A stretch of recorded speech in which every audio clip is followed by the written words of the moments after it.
And hello everybody, my name is Adrian Crenshaw and welcome to the anti-forensics class, or as I like to call it, occult computing, which I'll explain why precisely I like to call it occult computing in a second. But before I continue, there's one thing one order of business I want to take care of. Podge, would you be so kind to switch to the camera that's facing me? It is. It is? Alright, there's something I need to take care of before we start. Oh, well, I'm sorry. Alright, anybody that laughed, I was going to kick out, but you laughed for reasons I don't think involve what this is. No. But I'm sure the people that see this on the internet later on will laugh their butts off. That's not the kind of people I'm trying to help with this presentation. That's right. Do you recognize what? I think I went to a presentation a long time ago. Yeah. Some had one, yeah. Go ahead and face it back down towards me. But we're going to go ahead and continue with the presentation. And parts of this is going to be live demos, and live demos have a tendency to be the bane of my existence, getting everything to function the way it's supposed to. Podge, if you'd be so kind as to switch to the computer. Good. As I said before, my name is Adrian Crenshaw. I run a website called irongeek.com. I have an interest in InfoSec education. That's kind of my future career goals. That lovely picture of me was taken by Ben at the last Louisville InfoSec, which is coming up. Sorry, it was taken at the last Louisville InfoSec, which we have another one coming up in October. I don't know everything. I'm just a geek with extra time on my hands. A lot of this computer forensics stuff is actually fairly new to me. There's stuff I've learned about file systems that I didn't know 2 months ago. So double check anything I say, and your mileage may vary. But if you have any questions during the presentation, just go ahead and ask. Alright, why did I use the term occult computing earlier? Well, first of all, I'm not talking about any kind of supernatural BS. Occult comes from the Latin word occultus, as in clandestine, hidden, secret, referring to hidden knowledge. Forensics relates to using science in the court of law. Well, since the things people are trying to hide, things, the term occult seems like a decent name, but they're not necessarily trying to hide it from law enforcement. So for anti-forensics, it's not necessarily always the correct terminology. Is it truly anti-forensics if you're just trying to hide something from your boyfriend or girlfriend? Probably not. So I decided to call some of this stuff occult computing, just because I think it's a more appropriate name. Not to mention occult computing sounds cooler than anti-forensics. Is it still on the computer? Just leave it on the computer for most of it. It'd probably be more interesting than my face. Alright, what's this class going to be about? First of all, it's not going to be about hiding your stash from the fuzz. It can be used for that, but that's not necessarily its central focus.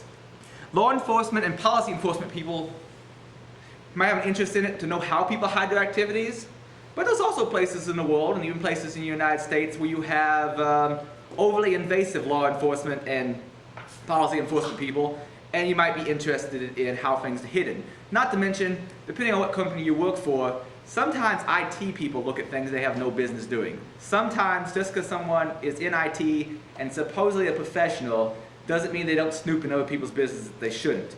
So some of the techniques here I think are completely ethically usable in those circumstances. For instance, if you have to check your bank account, that's considered at work. Sometimes that's considered incidental use. That is perfectly within corporate policy, but obviously you don't want some IT guy coming along later on and finding your PIN number just because you happen to say leave it inside the registry someplace, or leave it in the autocomplete in IE or Firefox. And of course, companies might be interested in some of this information to know how to properly clear their boxes before they donate them. A lot of people do some really destructive things to their hardware, and I'd rather see people donate the computers down the line to someone else who might need them, rather than totally shred the equipment. As you can tell from the assortments of crap I keep around here, I hate to see any still functioning electronic equipment get thrown out. Okay, so what are we going to cover? Mostly we're going to be talking about Windows. Some of the ideas are going to be applicable as well to Linux and OS X, but I've done most of my testing on Windows, and specifically done most of my testing in Windows Vista and Windows 7. I'm not going to cover malware analysis. When I was originally asking people for what they said I should cover when I was going to an anti-forensics class, a lot of people started talking about different Packer techniques, not hacker, but Packer, as in something that takes an exe and mangles it, makes it smaller, or in some cases just changes it enough to where malware analysis can't tell what it is. That is technically anti-forensics, but it's not the kind of anti-forensics I'm going to be covering. If I do a class in the future on malware analysis, then that topic will definitely come into play, but not so much in this particular lecture. Mostly we'll be covering talking about how people can go about covering their tracks on semi-permanent storage media, flash drives, thumb drives, normal hard drives, and so forth. And there's one little piece I need to find real quick. Ah, there it is.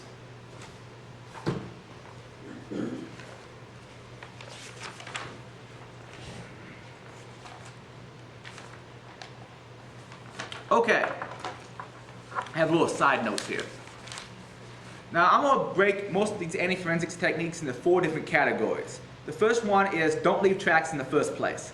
And quite frankly, this is going to be one of the easiest, most thorough ways of going about things, and it's the first one I normally would recommend.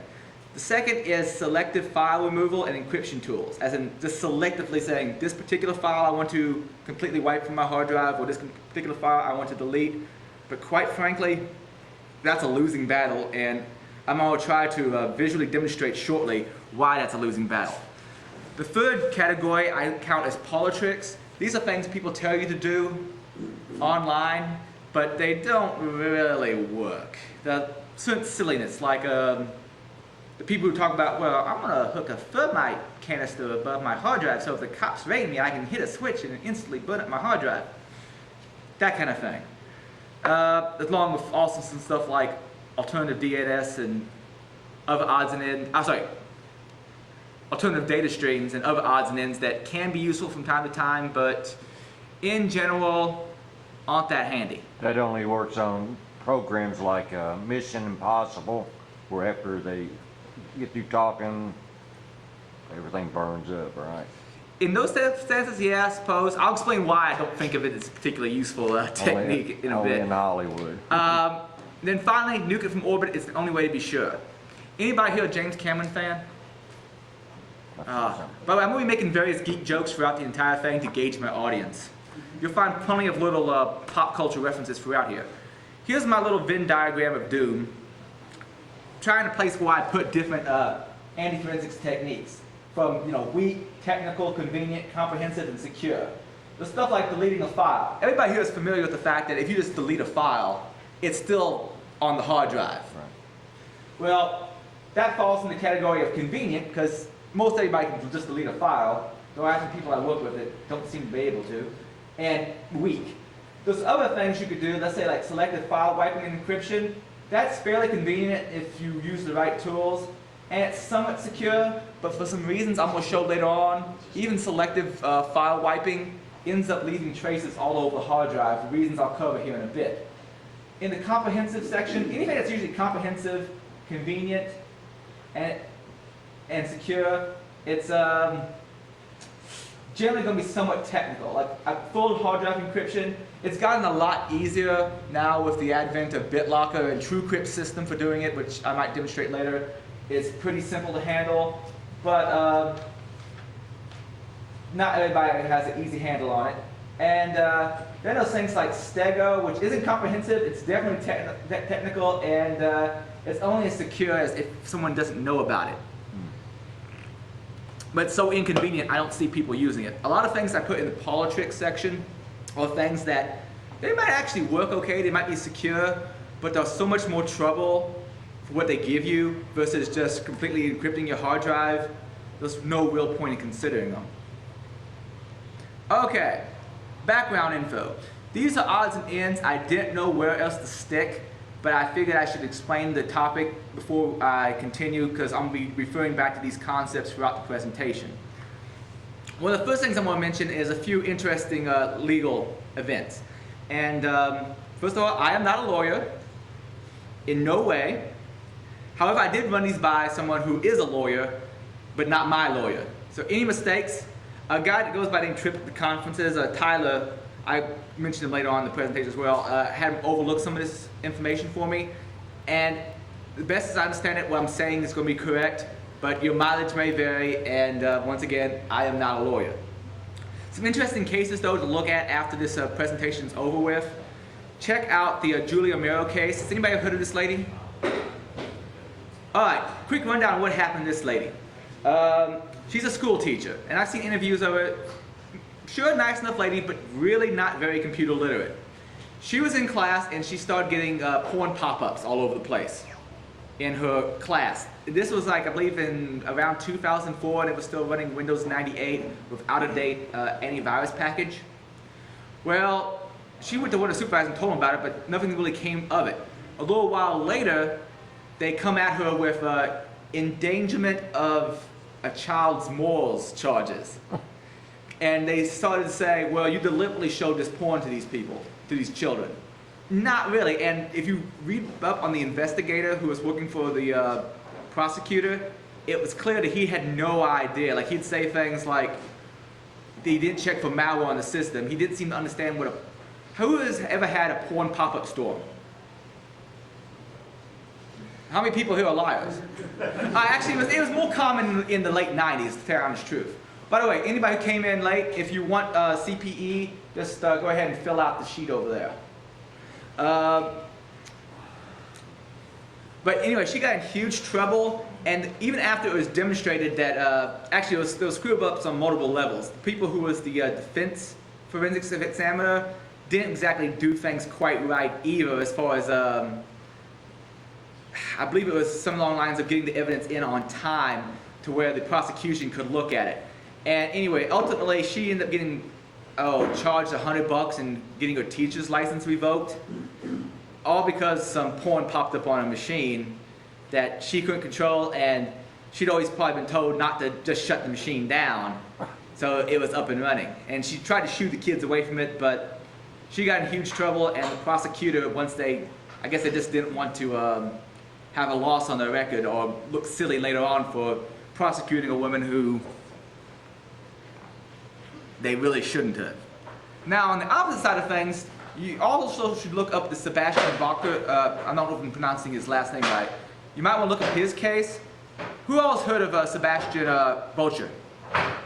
All right. Who else heard about the guy who came across the Canadian border, had child porn on his laptop, then when they went to investigate later, they found it was encrypted? Someone might want to help that gentleman. Okay, here's basically what happened to him. He was coming back across the Canadian border, and the border agents basically seized his laptop, and they started looking at it, and at the time, he was using, I believe, PGP disk encryption. They were able to find child porn on it. Well, they were going to charge him with that. They shut the machine down, did a forensics image of it, but it was encrypted. Later on, in a court, they said, well, give us the password so we can decrypt the contents. At that point, he invoked his Fifth Amendment rights, basically to self-incrimination, and said that I don't have to give that to you. There was a lot of legal wrangling, and to my knowledge, I don't think it's still completely settled. Initially, a judge said that since it's a product of the mind, the password is, he didn't have to surrender it. But later on, there was something else that basically went along the lines of, okay, we'll give you immunity for providing your password, because we'll say the password doesn't prove it was your laptop, but we have other ways of proving it was your laptop. So ultimately, you have no Fifth Amendment protections against it. It's really subtle, and I can't say, as a non-lawyer, I understand it. But Sebastian Bocher, definitely look up his case. Basically what it comes down to, and I'm going to talk about this a little bit later on, it's much easier for a court to order someone to surrender a hardware dongle or USB key or something physical than it is to get the court to demand delivery of something that's in someone's mind. It's kind of like the analogy people use sometimes is asking for a physical key versus asking for a combination.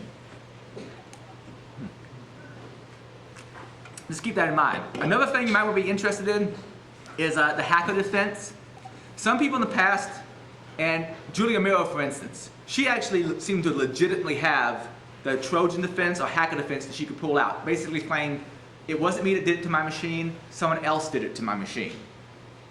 it was some kind of Trojan on my box, some kind of spyware that caused the child porn or whatever to get downloaded, or that caused my machine to attack someone else's machine. It's not my fault.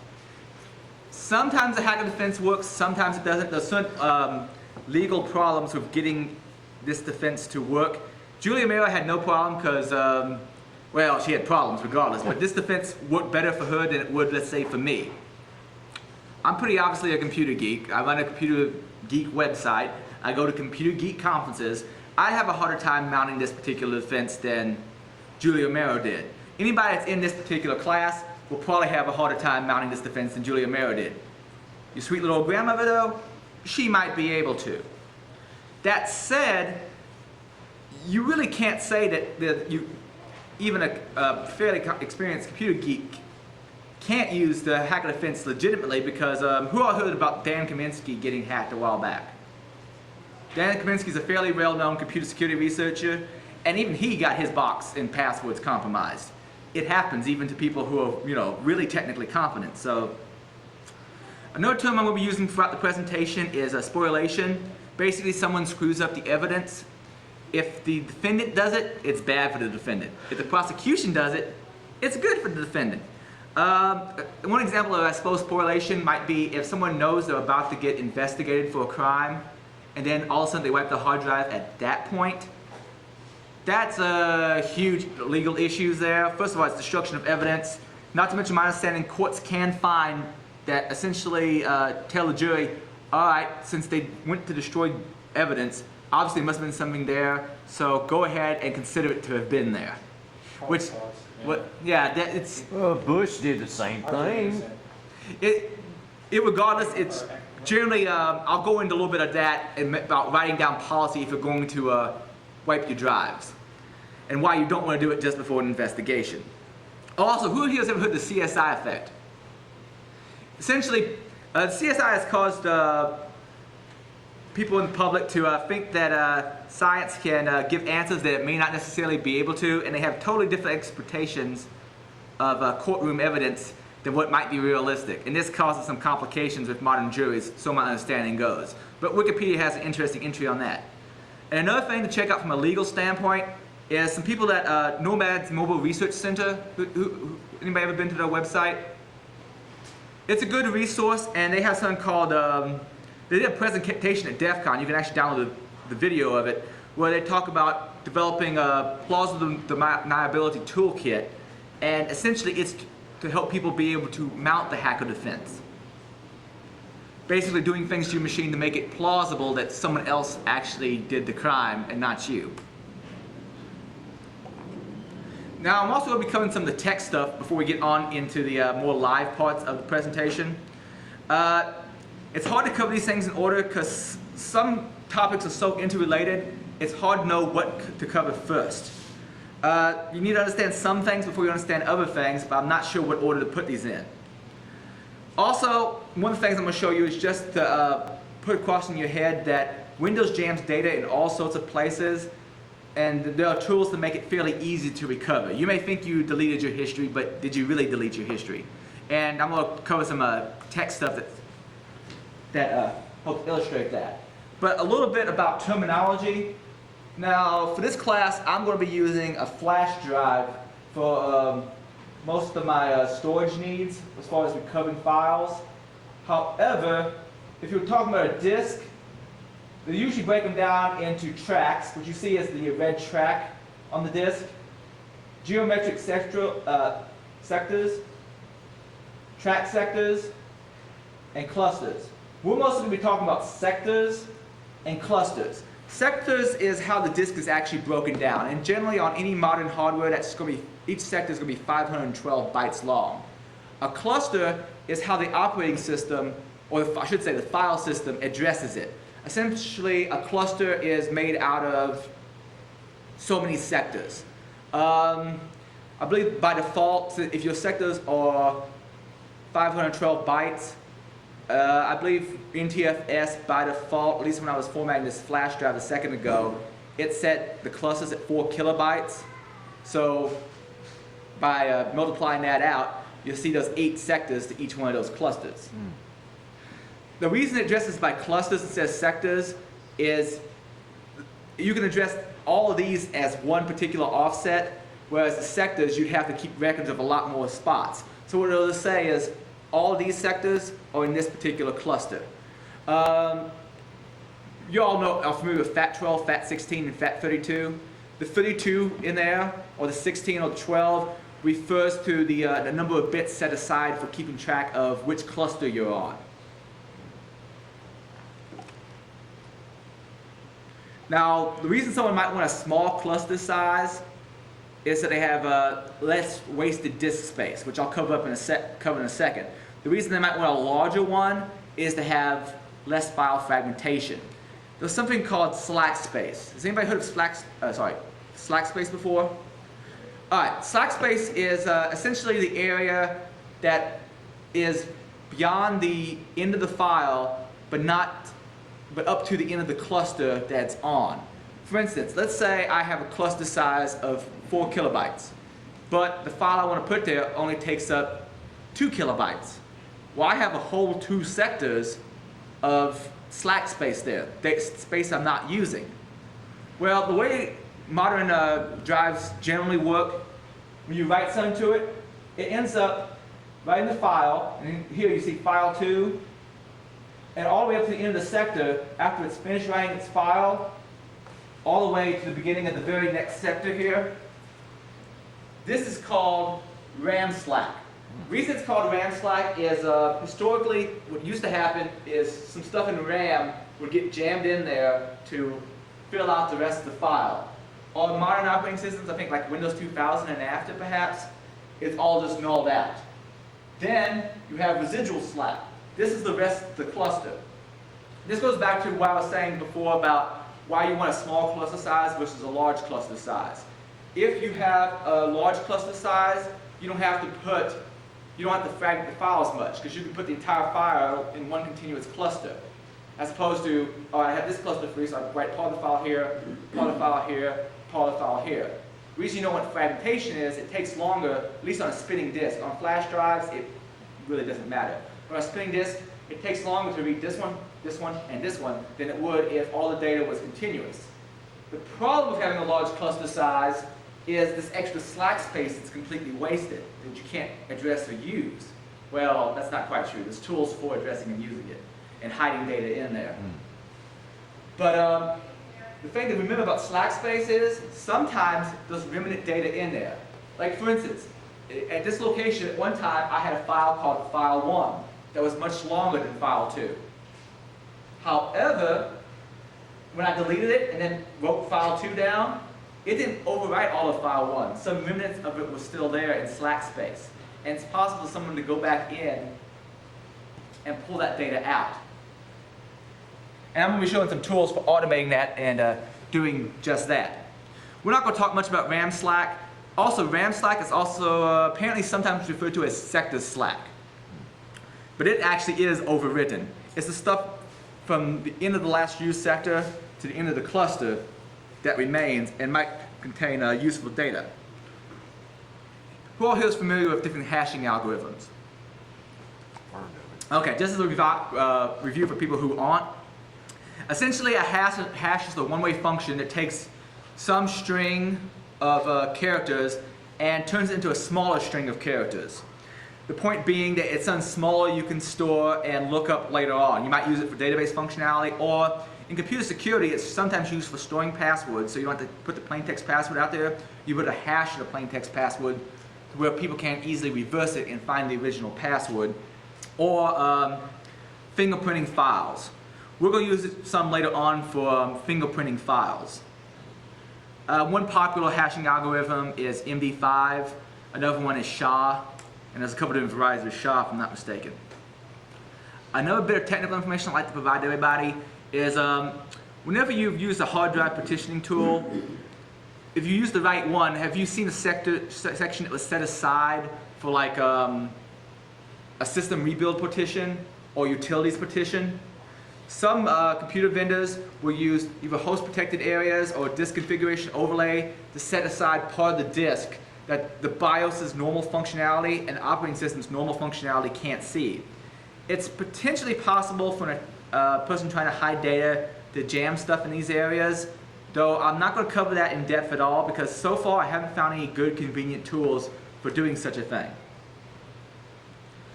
One thing you might be interested in is forensically interesting spots in the registry. And I think I have a demo coming up here very shortly.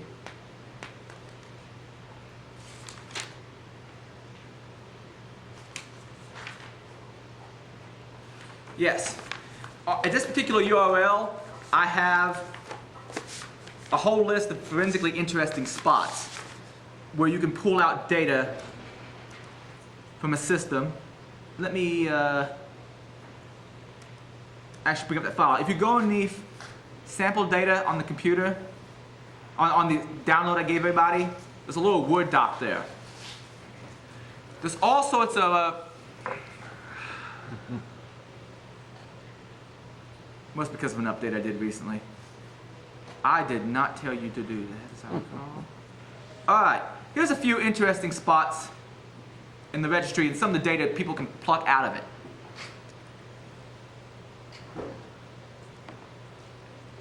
You have your recent documents and so forth. You have network shortcuts. This could tell someone who is interested in someone's internal IT structure, like what servers they use. A lot of people think of forensics as just being for someone trying to investigate policy misuse or someone trying to investigate some kind of a criminal case. However, if you're a pen tester and you happen to be able to come across someone's laptop, there's all sorts of useful information you can find out about someone's internal network structure. Stuff that was typed into the run bar can be stored in this particular registry key. Just a whole list of different places where Windows jams data. That's one of the things I was talking about before about selective file wiping, why it's not necessarily the best idea. There's so many different places that Windows makes temporary files, or where it tracks changes, or where it says, at some point in time, this person opened this particular file. That's sort of a losing case to try to selectively write these records. And to give you a better idea of some of these, what I'm going to do is, let me, where is it at, where is it at, where is it at? There we go. I need to go ahead and start up my Vista VM.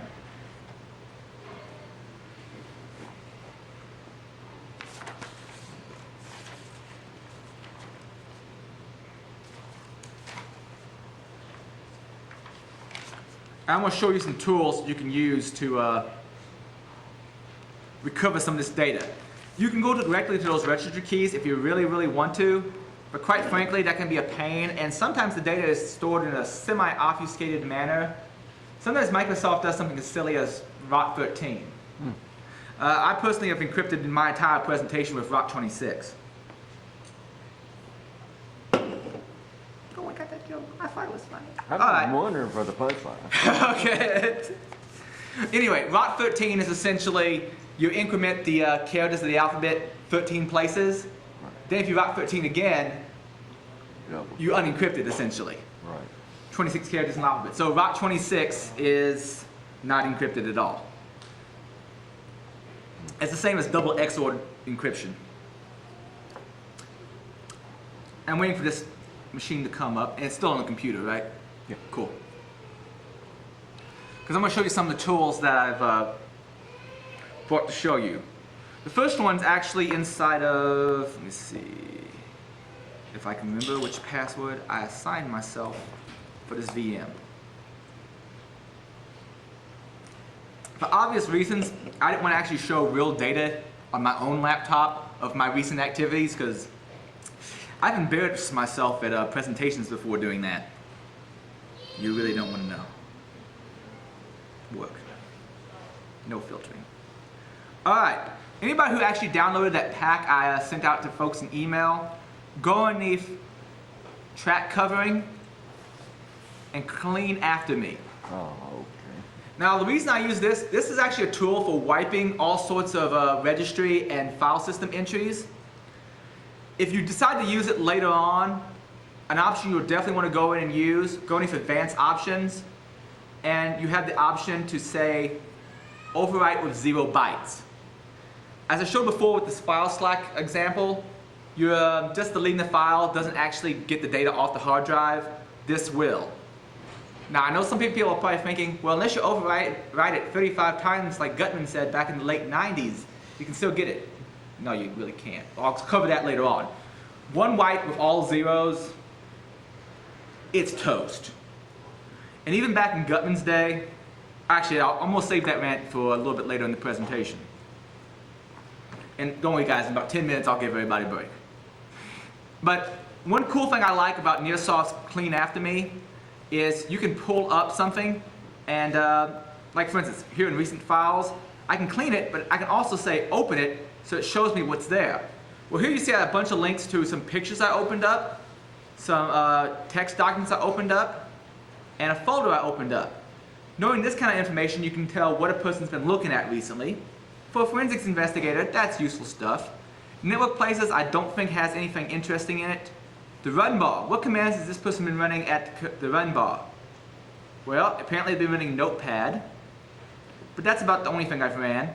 By the way, some of you should note, and I've ran across this, and I go into it in my article on interesting spots in the Windows 7 registry. If you do a start, alright, I have my Visto treated out differently. By default, you don't normally have the run bar anymore, you have this little search bar. Running commands from that doesn't get stored in that particular registry key.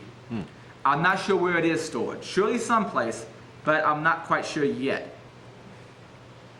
There's stuff inside of User Assist, which I don't have here, but I have a description for that in my notes page. Recycle bin, last logged in username. Now, by the way I'm doing this right now, it would not be forensically sound. An actual forensics investigator would take the drive, put a write protector on it, suck the entire drive off, use something along the lines of, set the whole drive off using DD or FTK Imager or whatever in-case caused their particular tool. Then pluck the stuff they need out of that. Those tools like RegRipper that's free for basically pulling stuff out of the registry, and the file system, there's all sorts of tools for just mounting that big block device, that big file as if it's a hard drive, but in read-only mode, and just plugging the files you need off of it. What's that? Boot blocker. Boot blocker? See, I'd like to be able to review some hardware blockers, but egads are just too... Yeah, like $2,000 or something. Well, here's the deal. I found this when I was trying to order barcode scanners. The electronics really aren't that difficult, all things considered, but it comes down to supply and demand and how many people need to order it. And the people that need to order it really need to order it, but there's not enough people ordering it to get that whole... Right. What's the term? Volumes of scale? Right. That's a large part of the problem. Let me see. Event log. There's tons of different types of information. Last 20 typed URLs in Internet Explorer. I typed in Google. Unfortunately, this VM is fairly clean, so you're not seeing a lot of data. Firefox history, but I can't open that. But let me show you some other tools. Clean After Me will show you some stuff, and it'll also clean some stuff. But let's look at some more interesting tools for recovering stuff. All this stuff is ultimately stored in the registry or files, but knowing which file to go to is a bear. Some tools I'm going to show, like I said, aren't completely forensically sound, but if someone's just interested in poking around your data later on, they're easy enough to use. Nearsoft makes a lot of really cool tools for plucking stuff out of files. For instance, there's My Last Search, which if you go underneath that directory I gave you, that aft.zip file, if you extracted it, inside of bin, there's a directory called My Last Search. There's a file called My Last Search. What this does is it looks where Internet Explorer, Firefox, and I'm thinking maybe Google Chrome keep the records of URLs they've been to. And it will automatically parse them and look for search terms. For instance, here's some search terms I've apparently typed in. Albino midget Nazi Eskimo porn, how to kill a messy roommate and get away with it, and apparently I have a thing for lolcats and naughty Linux girls in trouble, and Terminator Sarah Connor Rule 34. Yes. Unfortunately, they canceled that show. But My Last Search, instead of actually having to go into those individual registry keys or individual files to recover that stuff, Near's made an awesome little tool to automatically gather the information for me. tools like Encase and so forth that professionals use would also have them. But unfortunately, Encase, I'd love to play with it, but they don't really have a demo version I could download. Unless I'm wrong and someone can find it for me, I didn't see it. So I haven't got a chance to play with those. But Neo makes plenty of tools if you're not interested in doing it forensically soundly to recover this kind of information. There's also a lot of other tools that are made. If you're interested in just the Windows history, Pasco is good, but I don't think I have enough, and I went ahead and included it in my download. I don't think it's a command line tool. So when you ran yours, it just did that, right? Mm-hmm. That's because that's a command line tool. You have to go out to the command line to actually run it, and it will bring up internet history out of the index.dat file. Can I ask you a question? Yes. I purchased my business about 3 years ago. Uh-huh. And I save a lot of documents that I read later on. And some of them from the government, of course, FBI. And some of them's like 150 pages long, and I'm eventually getting around to reading them. Well, I need to, I go back in and deleted it, but they're still there. Where are they at, though? You said you deleted them. I don't know. You asked. Did you delete them from your email, or did you delete them from the file system on the computer? They were, I forgot what type of file oh, gee. I'd have to see it to have more information. Okay. But I'm not really sure in No, that it was particular not an case. email, I can tell you that. It was some type of file. Alright, but Pasco is one way of looking at index.dat. I think I have a little easier tool. If you go underneath DEFT Extra, who has ever heard of Helix? Helix is a forensics CD. It has two sides to it. One side has a bunch of Windows tools, and one side is essentially a bootable Linux distribution that you can do all sorts of things like image your hard drive, look for picture images. In this case, I mean a different type of image. Unfortunately, they went commercial and stopped developing it, but luckily a few other groups have started developing their own little forensic CD. One of them is the DEFT group, and they have the whole little Linux live CD, but they also package up on that same live CD a set of tools and a nice little Windows GUI for doing your live forensics. Live forensics is essentially where the machine is still up and running, and you want to grab data that way. There's also stuff, sometimes shutting off a machine, you actually lose data, like what network connections are going on, who's connected at that exact moment, different odds and ends like that what process is running at that moment, things that you might want to know.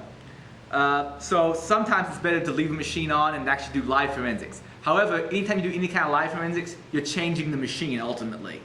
And that comes into some other legal questions. If you're really worried about changing the machine, yet you want to be able to do some semi-live forensics, your best bet, if the machine is set up to do hibernate, you can make the machine hibernate. It'll write that out to a hibernation file on the hard drive, and it's possible with the right tools, you can look at that hibernation file and figure out what was going on when the system was shut down. Maybe. But regardless, DEFT Linux comes with a bunch of different tools, and for those that didn't see where I went to get into that, it was underneath AFT, Anti-Forensics Tools is what that directory stands for, DEFT Extra. And I ran the little DEFT GUI, and I want to go in and show some stuff in the web browser section. Oh, another thing it has, and I don't want to show this, Nearsoft makes a ton of tools for recovering passwords. Like if you ever store your password in Firefox or Internet Explorer, it's super easy to recover that. New versions of Firefox, I've had some problems with Neo's tools. That might be because they've switched to how they're storing them around. But most of these things work really well. Wireless keys. If you're ever on a laptop that you've configured to connect to your wireless network, but you forgot your WEP or WPA key, you can use Wireless Key View to see what it was, which is really nifty. But just in case I didn't sanitize that data on this machine, I don't really want to show that. However, web browsers, this I'll show. Here's IE History View. Here's a few of the things I've searched for. You see I've gone to Google and I did that search for Sarah Connor Chronicles, Rule 34. You see that albino midget Nazi Eskimo porn again. Oh, no. You know, I have completely normal tastes. You see a couple of files I've accessed. and details like that. Like I said, this could all be gotten manually by either looking at the right spots in the file system or the registry, but this is just so much simpler. Cookie view, here's all these different cookies. Oh, and that's another thing I want to say about Windows storing stuff in all sorts of places. If you're interested in someone's internet history, well, you have the history file itself, which is going to have the complete URL, but you also have the cookies. If you look at the cookies and you see that the person has a cookie from google.com, well then pretty obviously at some point in time they visited google.com. They also have tools for looking at Chrome's information. Oh, Mozilla Cache View. When it comes to Internet Explorer, their cache is pretty much stored in the clear as far as what it looks like. Neither one encrypts it. But in Internet Explorer's case, if you actually go to the file path, and I have it listed in that little text file I gave everybody, well, I should say Word doc I gave everybody, you can look directly, and a JPEG is a JPEG, a GIF is a GIF. In the case of Mozilla, they rename all the files, and unless you open them up, you don't know what they are. Mozilla Cache View is nice because it'll actually parse these little index files and show you what's what. And let me see, like, I'm not even sure what this one is. Open link in browser, let's see what it was. And apparently there's just some image that I happened to visit. I think that one came from /dot. But looking through the pictures that are in someone's cache, there's all sorts of information you can find out about the web browsing history. And you can see here that there's even an index of what page it was pulled from. Like, I was looking at, everybody knows what lolcat is? I was looking at a bunch of lolcat pictures, and that's all recorded in here as well. Once again, this section of the class is just to show that there's so much information you can pull up about somebody just based on what's been left in the registry. And at that note, let's go ahead and take a 10-minute break and come back in because I see a few people kind of nodding off. If anybody really needs an energy drink, I guess I have plenty to spare. But yeah, let's come back in at, I got 1:59 on my watch, so let's come back at 2:10. Leave it like it is? Yeah, I'm going to pause it for a second. Yeah.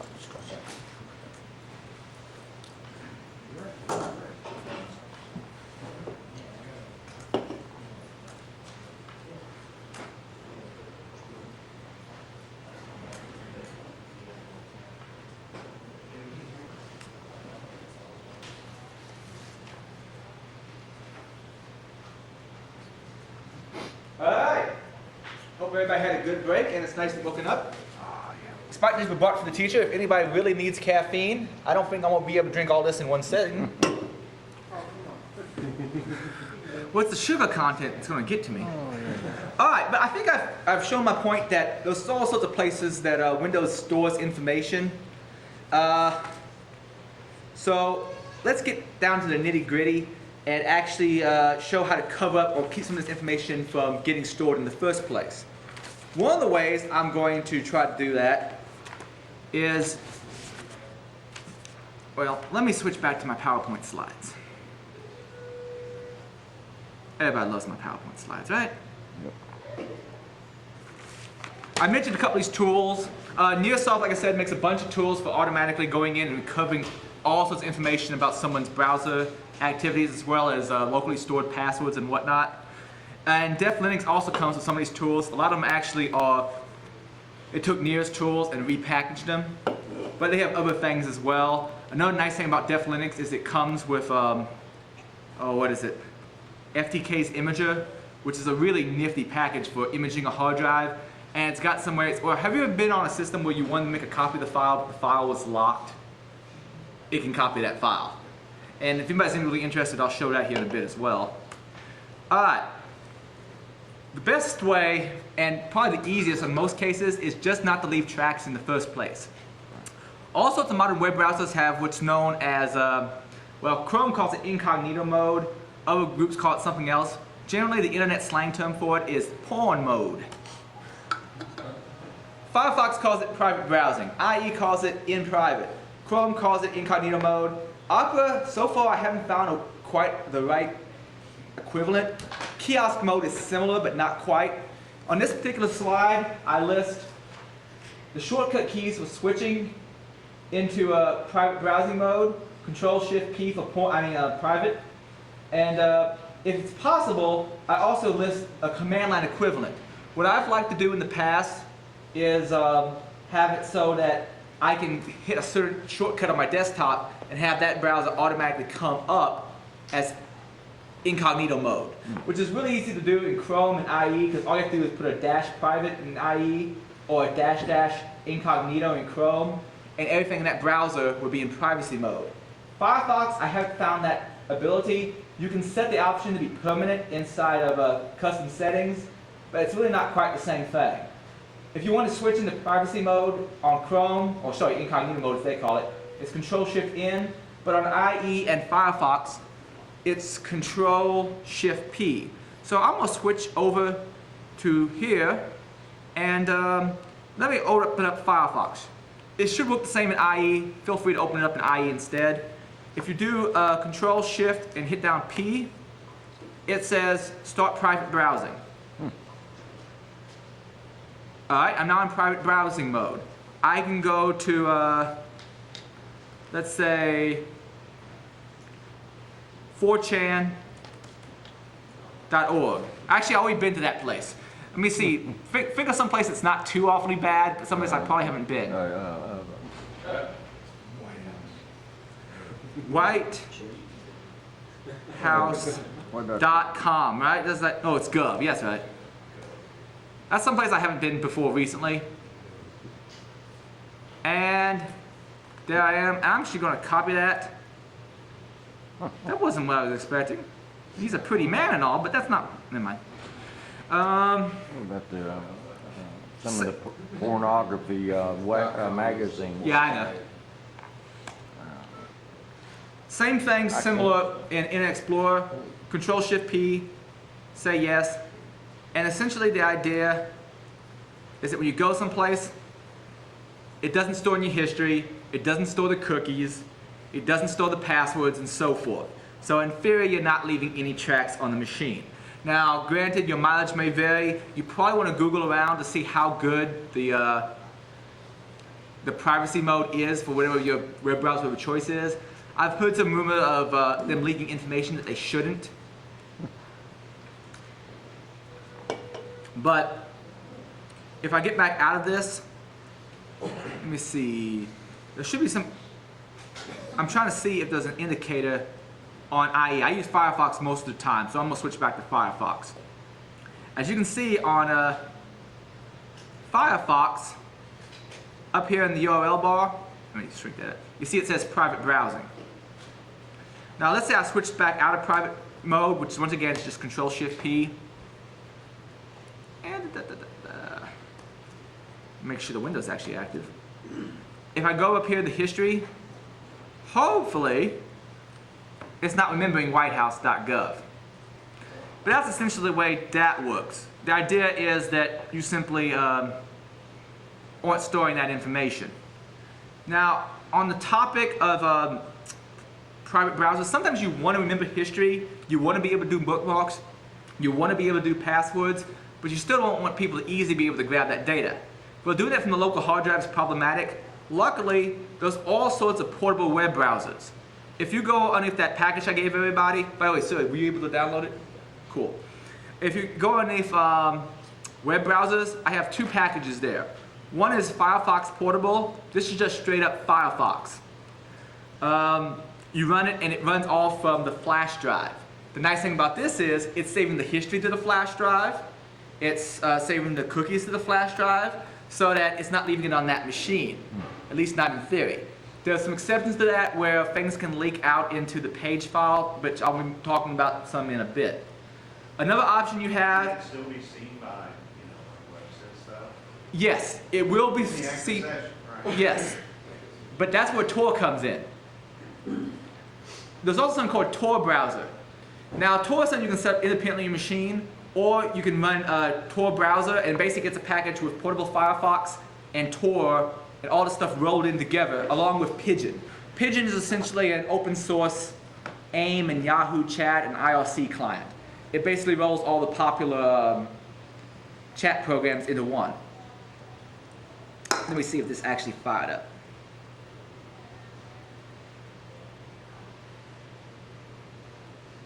Interesting. What's going on there? It's still coming up. Who here is familiar with Tor? Okay, pretty much everybody. Essentially, for those who aren't though, Tor stands for the onion router. The idea is it encrypts everything on each step along the way so that no single party along the way knows both what it is that's being sent or who's sending it. So to give you an idea, I negotiate with, what was it, Podge? I'm terrible memory. Podge.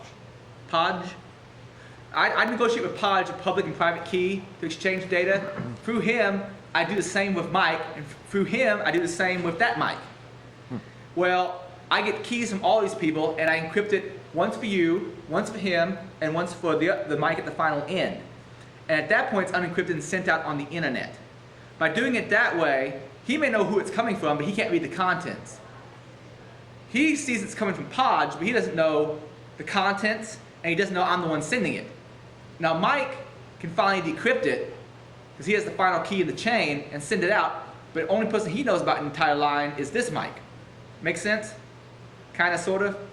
Now, one problem with Tor, and for some reason at this particular library, I'm not able to pull it up. Maybe they're blocking it. I'm not sure. There's ways you can block Tor. I actually have an article on my website about that. The problem with Tor is some people think it's secure because it is encrypted. Unfortunately, when it's going out that Mike's Tor node, well, anybody can put up a Tor exit point. I've had one running at my own house before. So if you don't trust the person who's running the exit point, they could still be sniffing information. Some people have been lulled into a false sense of security and sent all sorts of private data across the Tor exit node that really wasn't trusted. There was someone who compromised like a ton of embassy passwords because someone was logging into a POP3 email over the Tor network. So the person like pwned a ton of people just doing that. I always thought it'd be an interesting research case to actually see what kind of data is going across Tor, whether or not it's really legitimate political dissidence kind of materials like what the EFF wants to go across it, or if it's like child pornography or something like that. But technically, it would interfere with certain wiretapping laws if you were to do that. But if someone named Bob were to do this, anybody here listen to Paul.com? Good podcast, you need to listen to it.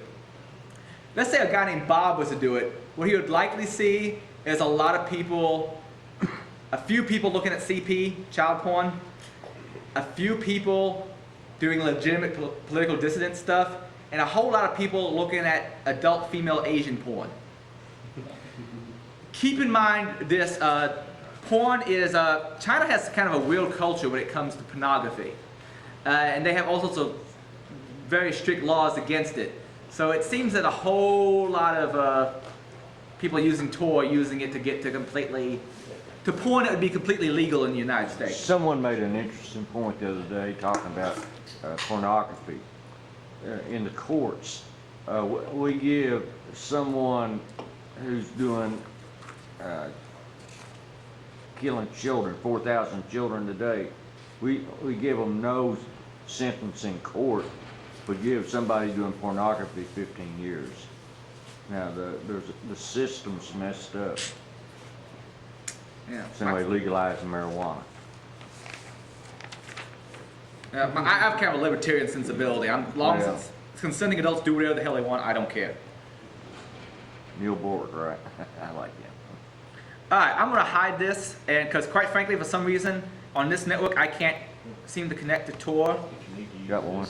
Oh, you connected to Tor, no problem? I don't need to use it, it's okay. Essentially, I've explained what Tor would do if I could able to get it working. Oh, by the way, some of you might be interested in knowing some tools to tell whether or not privacy mode is really working and whether or not data is being written all over the place on your hard drive. How many people here have ever used Procmine before? Let me show this tool to you all. Did you send that to us? Yes, Great. everything's in there. I need to use that. Alright, underneath bin, I have a tool called Procmon. The way Procmon works is it's from sysinternals. It gives you a ton of information about what different processes on your machine are doing. Now right now I just have registry stuff viewed. And for some reason, filter. reset filter. Adrian, I have a question about Tor when you take it. Yes, go ahead. How does Tor compare to anonymizers? All right, probably slower, but probably more anonymous. Ultimately, these anonymizers, if you're talking like some web proxy out there someplace, you gotta know how much do you trust the person running that anonymizer. Are they keeping track? Because ultimately, if they're keeping any kind of logs, they can tie you to that traffic. With Tor, it's going through him, it's going through him, and it's going through him. And they all pretty much have to collude to be able to figure out who I am. There's some exceptions to that because there's certain profile they can do based on this Tor. If they control enough Tor nodes, both entry and exit, they can say, well, this person sent 600 bytes, and that person sent out 600 bytes, so that person must be the person coming out that end. Yeah. There's statistical attacks like that they can do. I'd say it's probably more secure than your average anonymizing service online. If you want some security of Tor, but you want more speed, the people who ever seen the Iron Key? The Iron Key is basically this hardware encrypted thumb drive. And I wish I had mine with me. They actually sent me one for a product review. Yeah, but the one that you get from them, they actually have their own private version of Tor that's much, much faster. There, he's got one. That's an Iron Key. But besides just being encrypted, it also acts as a security token, and also they come with their own version of portable Firefox and their own private version of Tor. And I talked to one of the company representatives, and they said they're not logging that information, but I don't know. Regardless, it is a lot faster than the public Tor nodes. Does that more or less answer the question? Yes, thank you. No problem. All right, here's Process Monitor up and running. And you see it's doing its thing. It's showing that, for instance, this particular process is opening up this registry key. It's also showing me different files that are being edited or created or opened. It's basically showing me all the different things that these different programs are up to. But let's say, for instance, I just wanted to filter this out to one particular program. I can go to Filter, and actually, rather than do it that way, I'll see if I can just find it in the list. If I can find Firefox in this list someplace. Oh, I think you just passed. Yes. Well, it appears there multiple times. Yeah, I was Let's looking make it for all the sorts of first records. I use speed read. I can right-click on it, and I'm going to say Include Firefox. Now it's just showing me activity that Firefox is doing. As you can see, it's reading and writing from these files. And this is sort of like a history file for Firefox. It's sending stuff in and out these ports. And if it made any kind of registry changes, you'd probably see that in here too. The nice thing about ProcMod is if you want to know what a system is accessing and whether or not it's leaving tracks, this might give you a good idea because it's showing you what files and what registry keys on the system it's opening and writing to and creating. The problem is, as you can see, even just for Firefox, there's a whole lot of data here. And that can be a bit annoying to parse through. However, it's very comprehensive. If you want other tools to see what a particular tool's doing, oh, and by the way, another thing that Process Monitor is great for, how many people have problems because so many people design apps poorly and require admin access to be able to run them? You pretty much end up having to give your user admin access to run some app.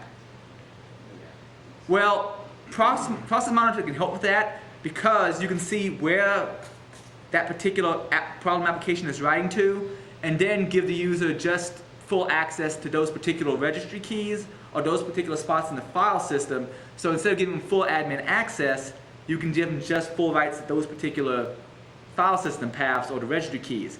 Yes, it's a big pain in the ass, but you know, having users running full admin all the time and owning their own boxes with a bunch of malware is also a pain. But this case is possibly a little too much information. Let's try something else. Let's try instead, I have a couple other tools in here that are like ProcMod, but not the exact same. There's some other tools from, in this case, Nearsoft. I'm trying to find them. One's called Reg from App. What this shows, and I can start it up to automatically watch whatever process I currently have running, but that can be a bit of a pain. The thing I like about Reg from App is I can say start a new process, I can go point it at the exe. In this case, I'm going to point it at, I'm going to close the Firefox I have open right now.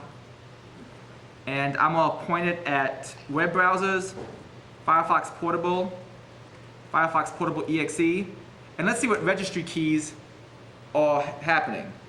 Alright, I'm just going to, this is the first time I've ran this particular installation of Portable Firefox.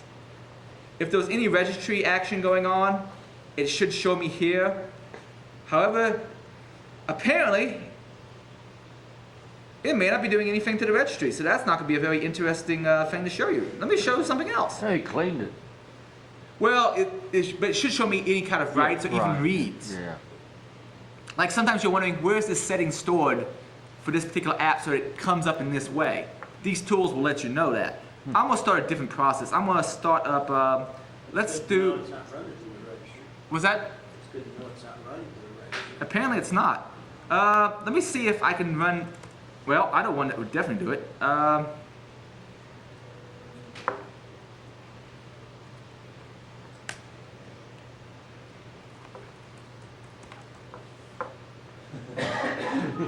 Okay, it wants to be pointed directly at the exe. Alright, let's start a new process. Well, actually, here's one I'm probably going to show later on, but I know for sure it accesses the registry. There's something in here called, I have a directory called selected file wipers, and there's a tool in there called sdelete.exe. I'm going to run that. Now it ran, and this is not, this ain't cool. Start new process. Let me try that one more time. So I need to hit start tracing immediately. That's why I screwed up. Now in theory, that should have showed me what I needed to see. I'm having all sorts of difficulties, gentlemen. Start new process. Might be the library. Well, I don't think in this particular case it's the library. It should be bringing up a little,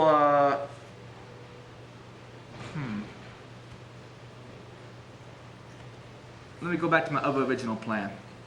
This is why I said earlier that live demos are the bane of my existence.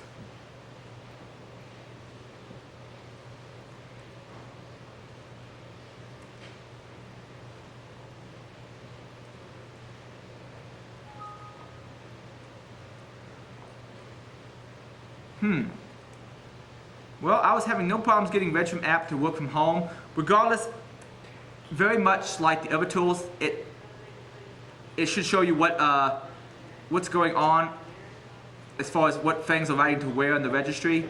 I keep bringing up the wrong thing. I'm going to try one last time before I give up and go on to other tools.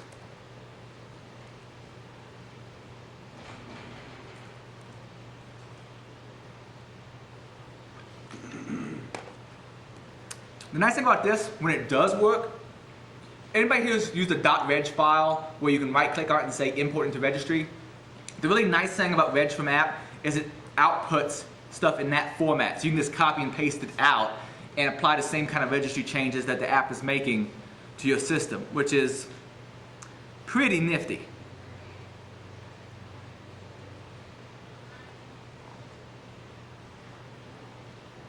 For whatever reason, this one is not being happy, and I'm trying to see if there's any other applications on here that would be likely to give useful information.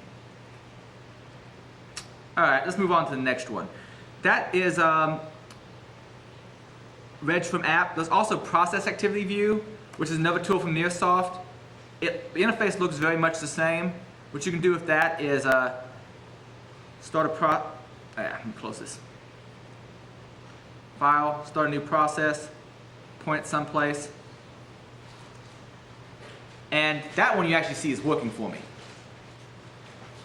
You can see at that particular point when I start up Firefox, it was accessing these DLLs in the system, probably some kind of a function call to those, and what files around the system it's accessing,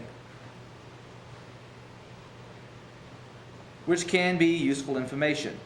However, this particular version of Portable Firefox may not be as stealthy as I expected because it looks like inside of temp, it's opening up some extra files, which might contain data that I don't want to let all the world know about. Actually, I'm going to open that selected file just to see what's in it. See what's in it. Let's see who might be. You think Yeah, somebody it might be leaking stuff out, Yeah. which is one of the reasons I said selected file wipers is kind of a lost cause because so many different Windows tools jam data in all sorts of different locations where it's hard to get rid of everything. Regardless, if you want to test out the forensics usability of certain apps, those tools are all useful because they can show you where in the registry and where in the file system odds and ends are writing to. Sometimes it's tracking itself. What's this all about? It's showing what it's doing in the process view as well. It doesn't look like it. It's a possibility. I'm just thinking that what it should do is just the program I started up and any child processes. But, alright, let me go back to my slides. Okay. Portable apps, they have a bunch of different portable apps you can run from a thumb drive, though to be sure they're not adding stuff into like the local temp directory. Use some of the tools I mentioned before. They have portable versions of Firefox, for instance. They might have one of Chrome. They have one of Pigeon. All sorts of different email clients and so forth. If you're interested in the Tor browser bundle, you can get it from the torproject.org. If you're more of an Opera user than you are a Firefox user, there's also a tool called Operator, which is very much the same thing except for it's Tor with Opera rolled in. And once again, keep in mind, Tor does not equal secure. Tor is designed for anonymity, not necessarily security.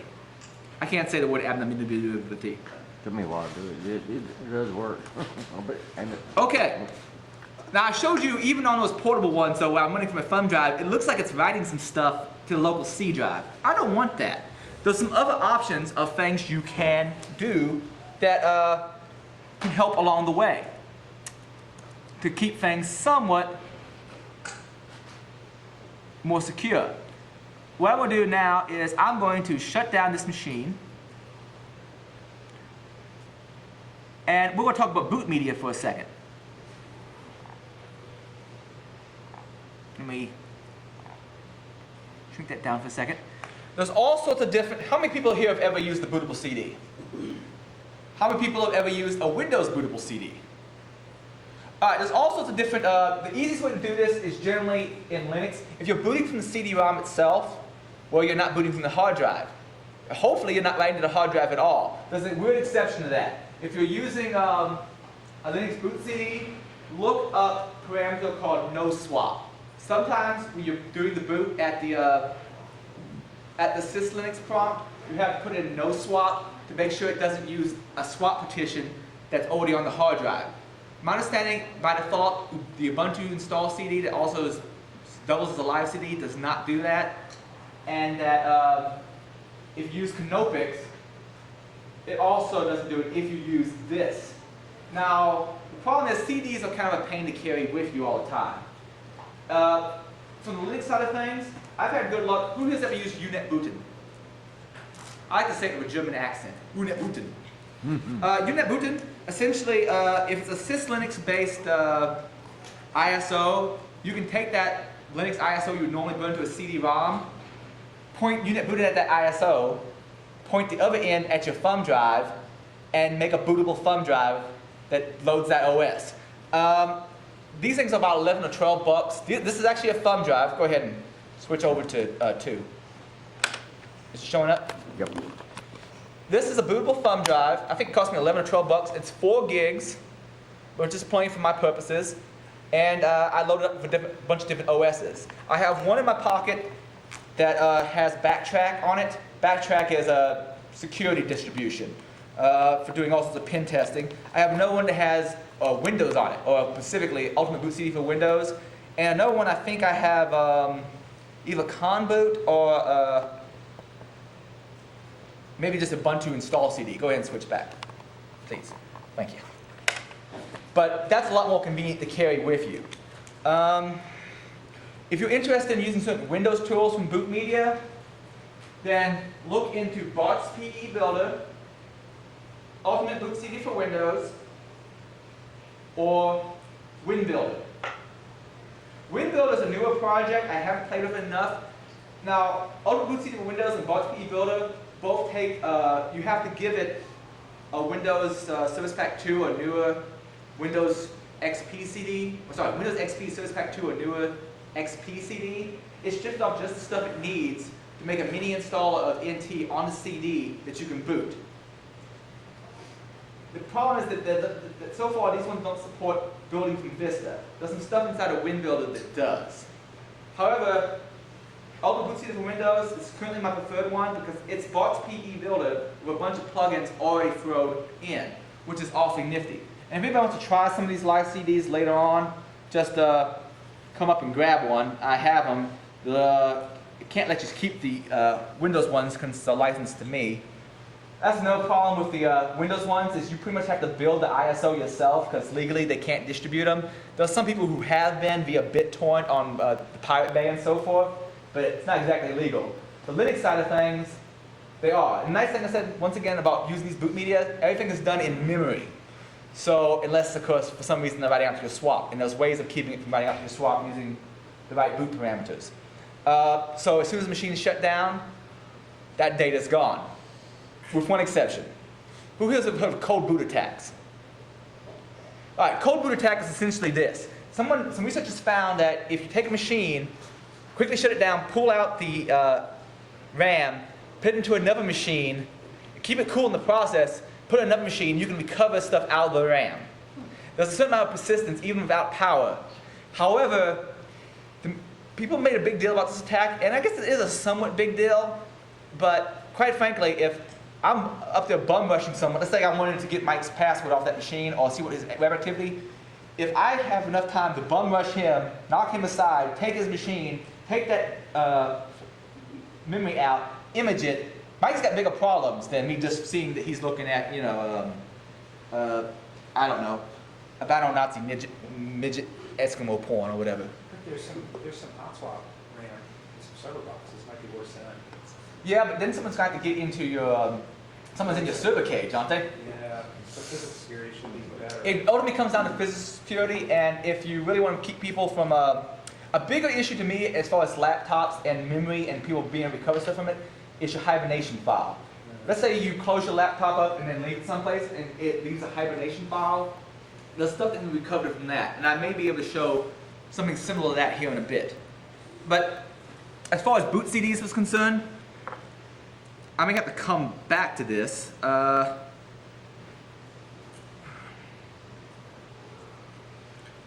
did I leave it?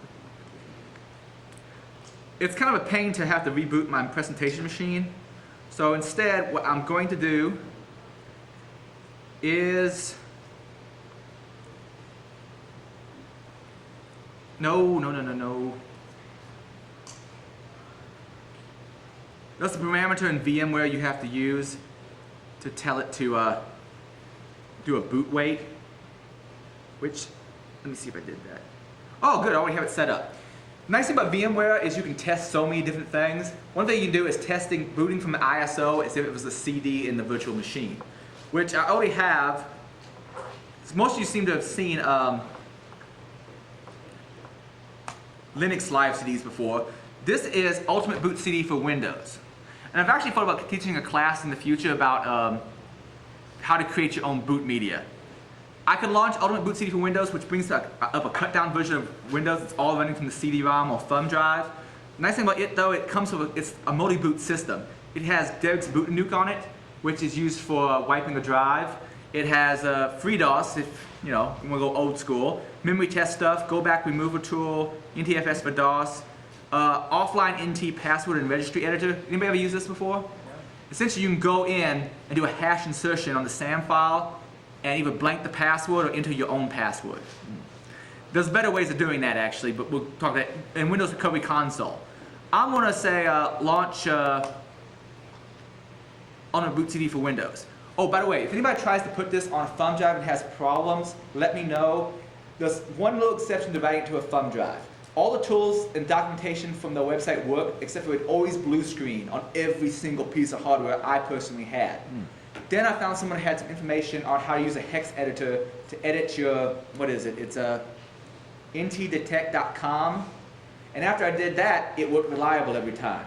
So if anybody needs that ntdetect.com, let me know, and I'll either find you the information on what you need to do in the hex editor or get that ntdetect.com to you. But being able to boot this from a little thumb drive like the ones I showed you in my pocket is just so much more convenient. Is it back on the computer? Computer, yeah. Okay, cool. Alright, eventually Ultimate Boot CD for Windows is going to come up here. And the reason I like it is it comes with a version of Firefox, though it's probably somewhat out of date.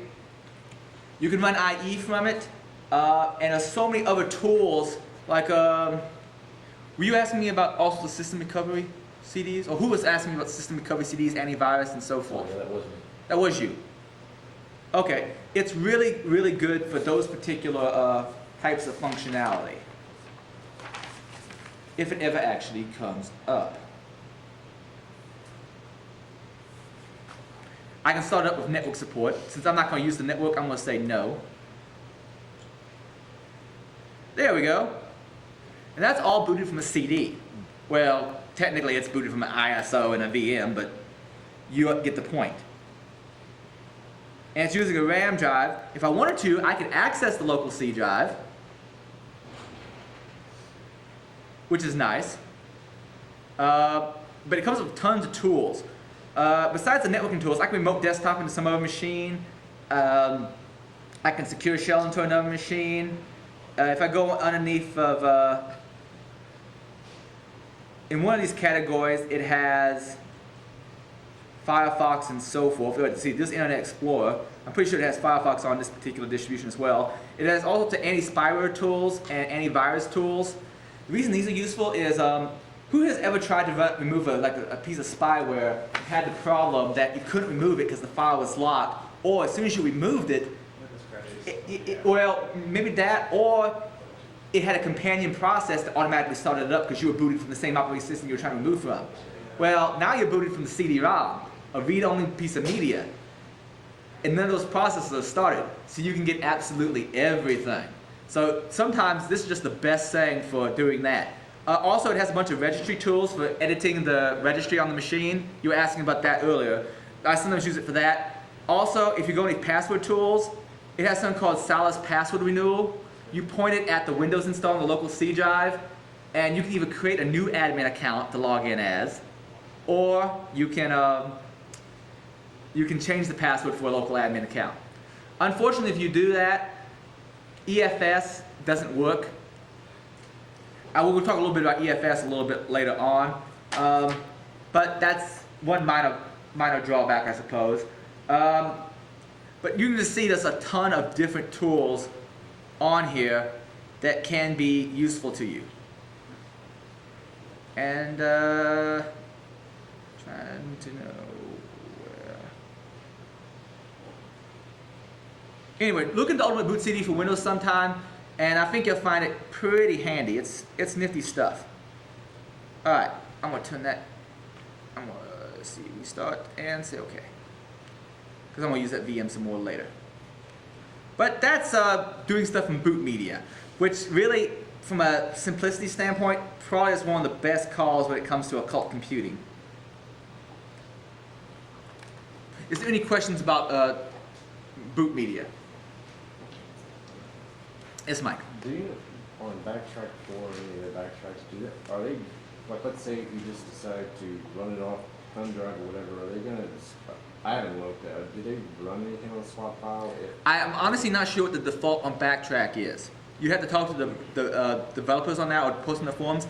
My guess is they wouldn't want to. Historically speaking, backtrack team has been pretty conscious about not trying to leave records laying around of what the CD is doing. Like in the past, they wouldn't even set up the networking about you telling it to.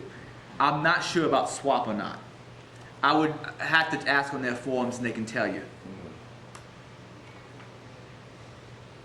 Alright, that moves us on to selective file removal and encryption. For those that don't want to go all the way. And I'm also going to illustrate why this is kind of a lost cause. There's one tool I mentioned before for automatically doing this. You can manually go in and for each and every file you want deleted, use one of these file overriding utilities to delete it. But that could be a bit of a pain because there's a lot of different places Windows stores stuff. But there's several different tools out there that will automatically go out to some of the more common places that Windows jams data and clear it for you. Clean After Me is one of them, which I showed here a second ago. There's another one called CCleaner, which is pretty good.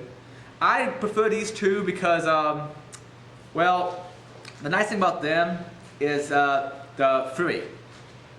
There's other ones out there people talk about like Evidence Eliminator and so forth, but I really don't see a point in paying for this stuff. If you want to, actually, I do want to show off CC Cleaner. I showed off Clean After Me, and it's pretty easy stuff to run. Let's see if this came back up.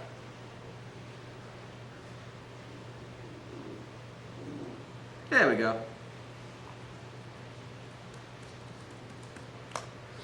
If you're using, I'm going to show you how to use these selective file wipers. Like I said, I'll show why that's similar to lost cars. If someone's just interested in hiding the stuff, like I didn't want my girlfriend to know what kind of stuff I'm looking at on the internet, then these selective file wipers are probably good enough. The problem is they're not necessarily good enough for hiding data from people who are really technically savvy and know how to look down the hard drive of a hex editor to find data. But let me open one of these up. Let's see, underneath selective file wipers, oh sorry, wrong one. Underneath track covering. Clean After Me has so many different features of things it deletes. One is, of course, anything in Windows Explorer, and I covered some of those. You can essentially just select the things you want to delete, some stuff you want to leave. One of the key signs that someone has been cleaning stuff off the machine is if nothing is there. Right. Any machine that's used Just bought it. is going to have some stuff. If there's nothing in the event log, you got some pretty good clues that someone's been hosing the system. If you're going to use Clean After Me though, make sure you go into advanced options and don't let it just do simple delete. Tell it to zero the bytes out. CCleaner has similar functionality. And by the way, there's some crossover where both of them do the same thing, and some plugins that CCleaner does that that Clean After Me doesn't, and vice versa. For instance, Clean After Me, you might notice one of the things it had listed was wipe information about installed USB devices. I'll explain why that's important here in a bit. Keep in mind though, it doesn't really clear all the records as well as it should.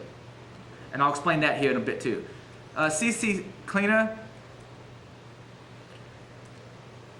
you can choose what you want to remove, and you can get really selective. Like sometimes you want to keep your history, or sometimes you want to keep your passwords. You just want to delete certain things. You can do that. You can check off in the registry what things you want cleared. But one of the things you really want to do is go underneath Options, and I believe it's let's see, Options Settings, and you can say Secure File Delete, and say how many passes you want to do. Generally speaking, one pass is going to be it's going to definitely be much faster, and on modern hardware, just as secure. Just go with one pass. If you really have time and you want to waste it, go ahead and use the Gutman 35 pass. But essentially, you just choose, what was that? Always use that. Overkill. I'll explain more in a bit, and I have some references to back up what I'm saying, but yeah, pretty much on modern hardware, anything like 2001 and after. I just bought. Yeah, it's kind of a conservative organization in the sense they really don't want stuff discovered. They said 3 passes unrecoverable. Well, one pass is, at modern hardware, is pretty much unrecoverable. But anyway, you can go here to CCleaner, choose the things you want to clean, say Run Cleaner, and it will strip all that stuff out. It's really relatively easy to use. Now, let's say instead, though, you wanted to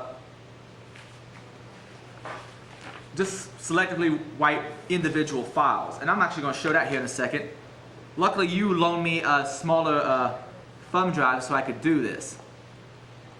Those type of wipes are going to take care of slack space data also? Well, some wiping tools take care of slack space and some don't.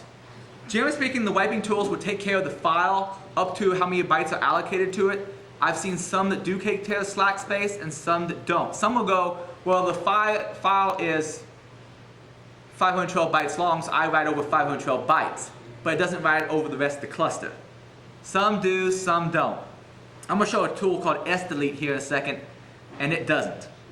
But to illustrate that, anybody who actually brought a thumb drive with them, they can try this. Luckily, I have a very small thumb drive that you loaned to me that makes this somewhat simpler. Because doing this with a full-size, a large modern thumb drive can be painful.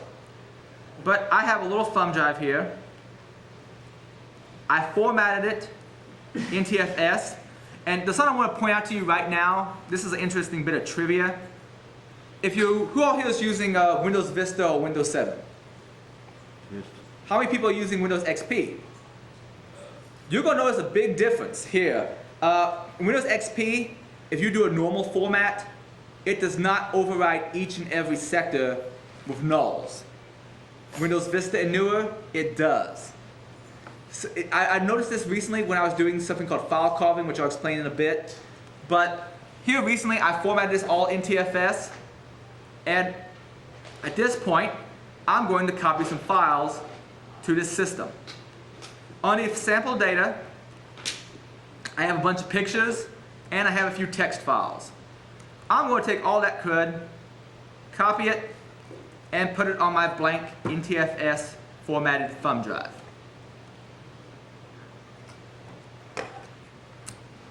Now, I have a handy dandy tool inside a bin for actually visualizing how things are laid out on that thumb drive.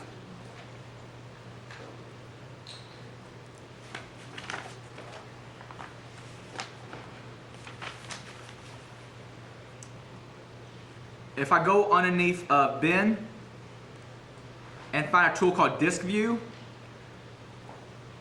I can point that at my thumb drive, which in my case is F, and it actually will show me where files are located by logical sector on that disk. Well, on that media, I should say. Like I click here, that's the MFT, Master File Table for NTFS. It's basically the equivalent of what the FAT table is on a FAT file system. You see down here these little blue files? Well, that's that JPEG I had up before. That's file2.txt. And this one is, well, that's used for conversion from uppercase to lowercase in NTFS. There's file 1. If a file is small enough on NTFS, it'll store it directly in the MFT. I believe that's referred to as resident data. So I had to make some files big enough to where it's not going to do that. But you see, it pretty much wrote everything more or less to the middle of the disk, which you can visualize right there. I'm going to go back and I'm going to show you how deleting a file isn't really deleting it. I'm going to try to visually illustrate it.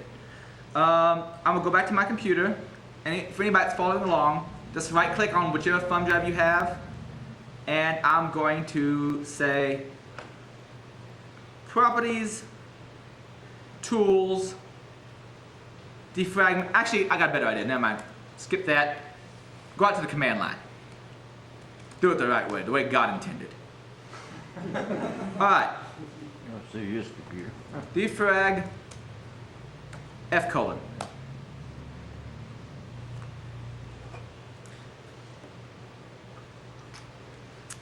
By the way, defragging flash normally isn't really all that useful an idea, but I want to illustrate something with this particular class. I'll run it again just to make sure everything gets nice and lined up. Alright, I'm going to go back into disk view here in a second, and here's the layout currently, or where it was a second ago. Let me do a refresh. Notice how all the files are now at the front of the disk, and no longer all here. Well, that's not 100% true. The file allocation table, or I should say the MFT, they don't call it the file allocation table in NTFS, has basically pointed to a new location.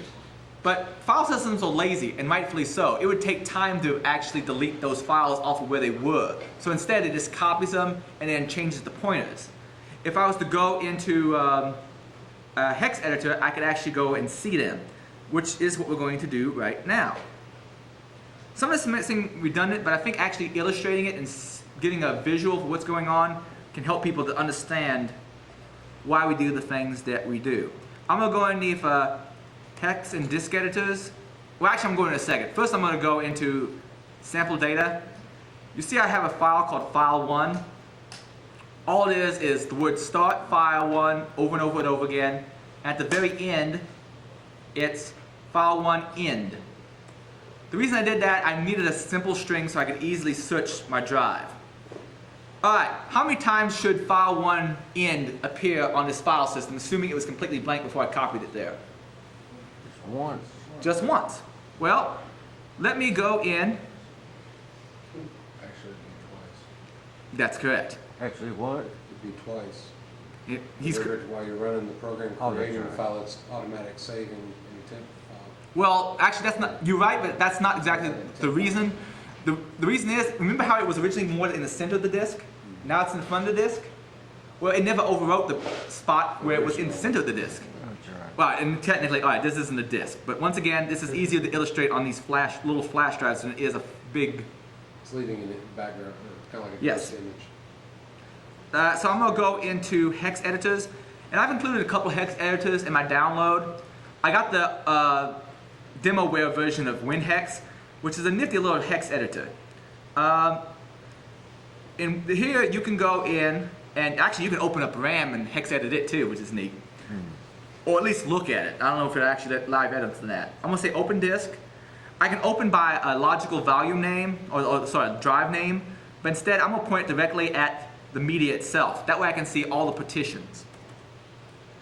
Alright, and here are my partitions. Now I'm going to search it for find text, and I'm going to have it, instead of giving you back direct results, I'm going to have it list them for me. I'm going to search for file1 end. And let's see how many times it finds it on the drive.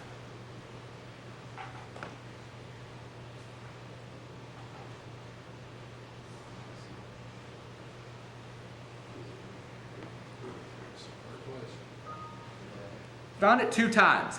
By the way, the reason that you see a 3rd time at the very top, that's because I ran this one other time. It's still bookmarked from the last time I ran this tool. These 2 are the important ones. You see it found it once here, and once much further on down the drive, more towards the center. That's because it was left there. If I was actually going to look at it, you see it right there? Yep. And basically the hex editor allows me to see what's really on the disk directly. Like I can jump straight there and see it. Oh, if I scroll up to the very top of the drive, you can sometimes tell what... Actually, I'm not at the top of the drive because I think I'm selected the wrong thing. Let me go ahead and close out all this and delete it. But you see it found that data on there twice. That's because it didn't actually remove it after the defrag. Actually, on second thought, I'm going to put that back. Search, find text. I just wanted to show twice. I clear that history so it do that. I have a tool in here called sdelete. What sdelete does is, I believe it's referred to as a short DOD wipe. It, if I remember right, it zeroes it out, it ones it out, and then it puts random data over the entire file. I'm going to run that here in a second. Then after you do that, it can be, thumb drive can be used again. Like Yes. Like it's never, But like a brand new. this is also to illustrate why selective file wiping is semi-pointless. I'm going to change directory into desktop. Huh? Nope. Oh, sorry. Desktop, anti-forensics tools, and I think it was selective file wipers. There's a tool called sdelete.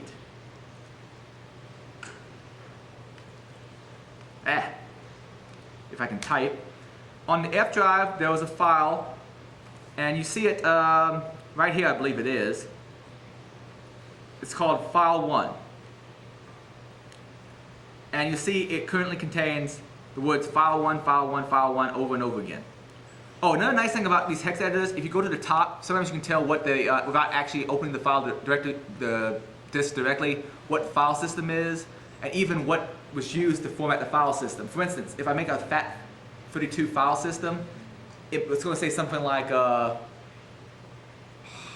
want to say it's like MS-DOS 5.0. If I do it inside of Linux, it says make file system. It shows different things. I actually had a drive I was going to bring with me to illustrate that, but sometimes you can tell what operating system was used to format a drive based on what it puts in those headers. But, alright, here's file 1. I'm going to use sdelete and tell it to delete file 1 securely, essentially meaning overwriting it. And see, it did a 1 pass to overwrite it. Actually, I was thinking the wrong thing. Cipher is what does the free wipe. But let me see if I can get that to refresh. Alright, here's where file 1 was originally, and notice how there's nothing but garbage there. Also notice it didn't overwrite the rest of the cluster. It doesn't get slack space. It gets the file itself, but it doesn't get slack space, which isn't so great. However, while I securely deleted that file, because I did the defrag just before, file 1 is still there. So let's say someone's trying to get away with something. If they're using defrag or any utility that for some reason might move the file from one place in the drive to another, it's possible that they'll delete the file, but because the file was someplace else in the drive earlier, the data's still there. Do you get the point? Kind of makes sense? So you have to go back and do it again or get rid of that, right? Yes, but the only thing you can really do is wipe the entire drive. There's some other stopgap measures. There's something called Cipher, which I'll talk about in a bit, which can kind of help. It's part of the EFS suite. Should have been in, I think, starting like with Windows 2000. But here I was searching for file 1 end. I want to talk a little bit right now about, who's here ever heard of data carving? Data carving is basically you're going down a drive, whether or not it has a file system on it, and instead of looking in the file location table for where a file is, you go down byte for byte down the entire drive going, okay, I'm looking for this particular signature because I know this signifies the beginning of the file. And I'm looking for this particular type of ending because I think that's the end of the file. And now I can reassemble the entire file. For instance, does anybody happen to know something that's inside the header of pretty much all JPEGs? What was that? Yoya. Yoya? The beginning of in binary is going to, it's Y-O-Y-A, beginning of every JPEG. Oh, okay. I can't tell you what this is. Yeah, I think what I have is not quite the beginning, but I know it's in there. I'm gonna search for JFIF.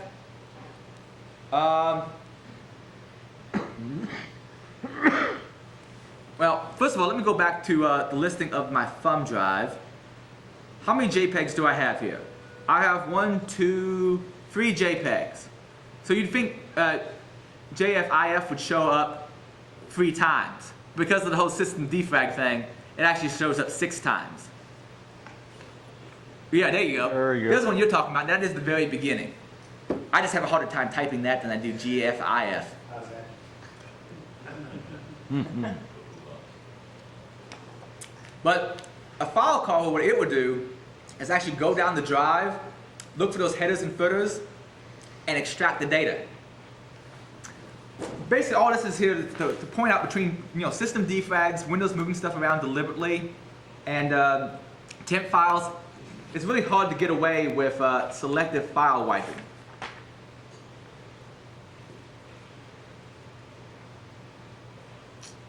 Now I'm going to move on to showing some stuff about. Also, notice that sdelete didn't actually wipe the rest of the cluster. I wish I'd had a better tool for instead of writing all zeros, like writing all some other pattern. There's some ways I can do that with DD. Because then I can illustrate how it just overwrote. It saw that the file was, let's say, 600 bytes long, so it just overwrote 600 bytes. There's some other tools that do a slightly better job for individually deleting files. If we go underneath of, let me see. Alright, there's DD. This is a tool that most of your Linux distributions will have. I also have included a Windows version. If I wanted to override an individual file, I could just say DD and point at the individual file, tell it a block size to use, and how many times to override it, and it'll just go ahead and do it for me. and that's the URL here that I use for downloading this version of DD. There's sdelete, which I just showed. Both of those, though, I don't believe is going to get the slack space. There's another tool called Eraser, which I've included in that package. Eraser actually will, and you can actually set up Eraser to automatically schedule when to do its erasing. And it can actually be designed, I think it says wipe in clusters. I don't know if it terms it slack space, but it can do slack space. For anybody here that's a Unix guru, there's a tool called Shred that does the same thing that sdelete does, but in a Unix environment. There's also a tool that you can use if you, I think it's running Windows 2000 or newer, called Cypher. Now what Cypher does, and I've yet to find out for sure if it hits slack space or not. I know it hits unused space. I'm not sure if it hits slack space. What Cypher does is, well, first of all, let me show you, see how most of this disk is all zeros? I'm gonna hit this bad boy with Cypher for a bit. Cypher is a command that is meant to be able to manage encrypted file system from the command line.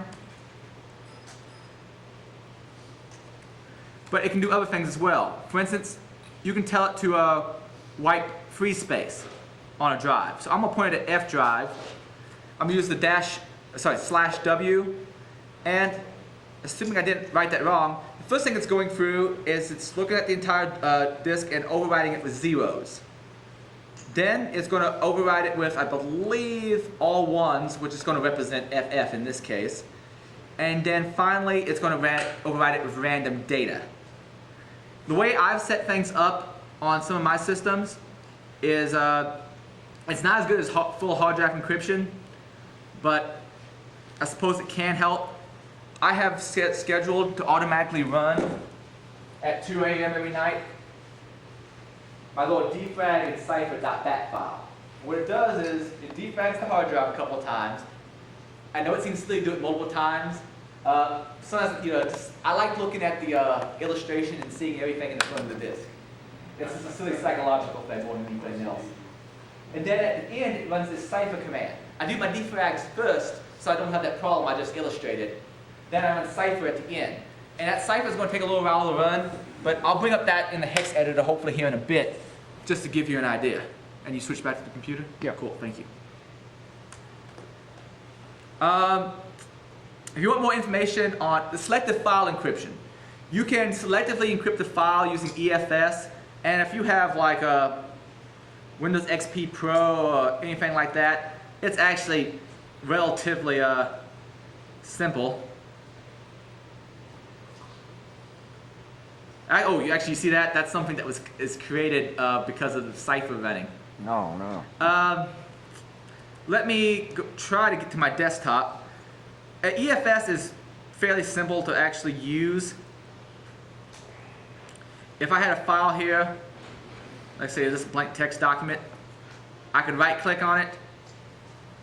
I can go to its properties, advanced, and I can say encrypt it. Please notice I can also compress it. I'm going to talk about that here in a second. If I say encrypt it, it should prompt me, do I want to encrypt the parent folder as well? The reason it's asking me for this is a lot of things, when they open a file, they'll also write a temporary version of that file to the same directory. Well, if the parent directory isn't also encrypted, then you just made a plain text version of the file. And granted, it's probably going to delete it as soon as you close the program. It's going to delete its temp.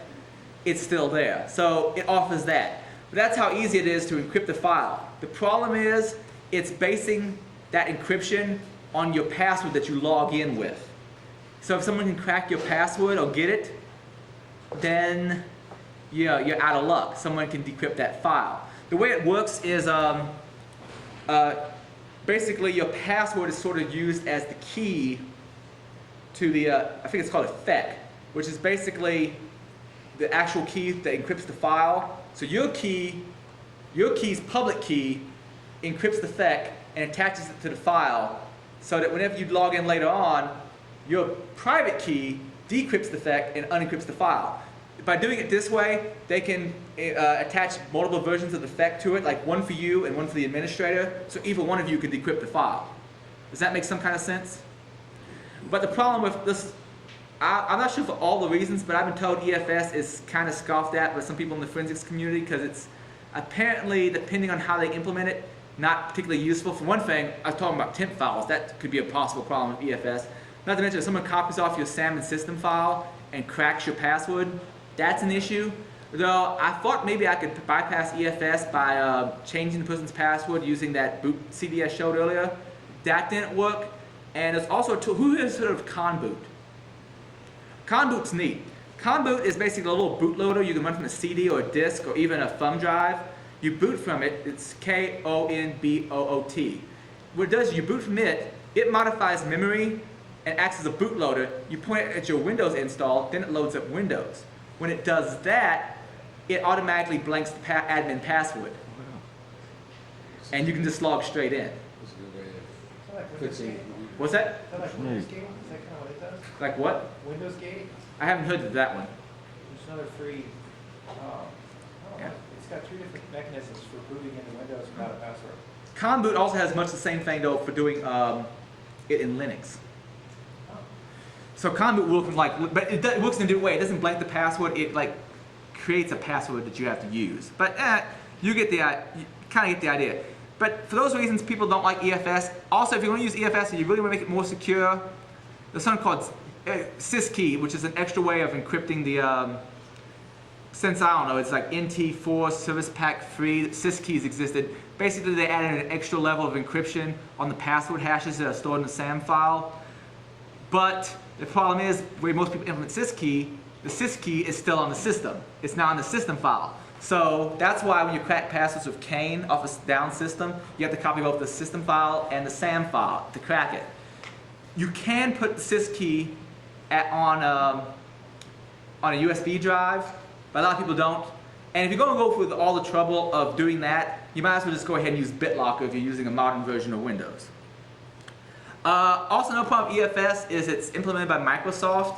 I don't mean to sound it as a hit, but it is closed source. You don't have people looking at it, and that's not exactly reassuring. Other tools out there like TrueCrypt can do much the same thing and can work on multiple platforms. And if you go underneath of installers, we have TrueCrypt. I'm going to go ahead and run it and install it. Luckily, it shouldn't take too long. One of the things I like about TrueCrypt, let's see if I can find it on here.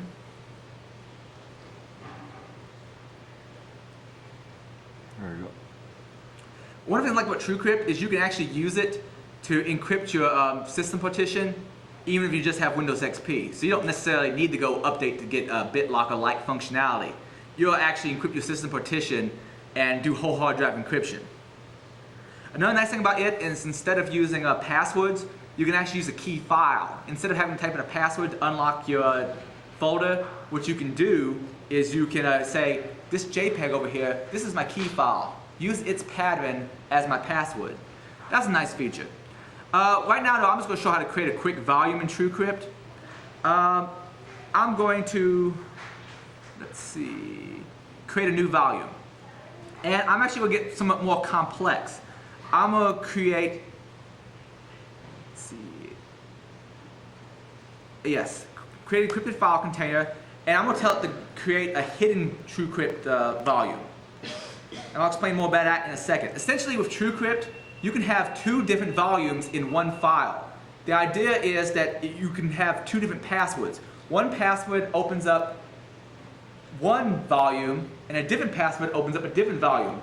This is sometimes referred to as steganography, or in this case, deniable encryption.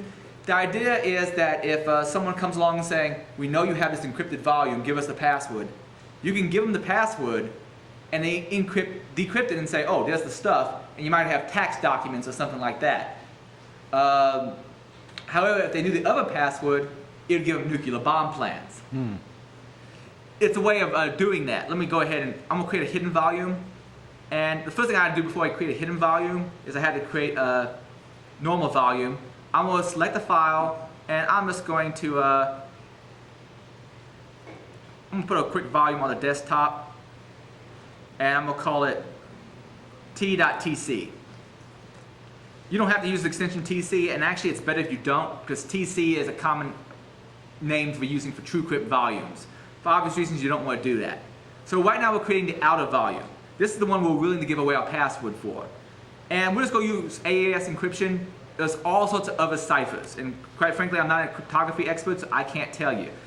You might want to run the test just to, let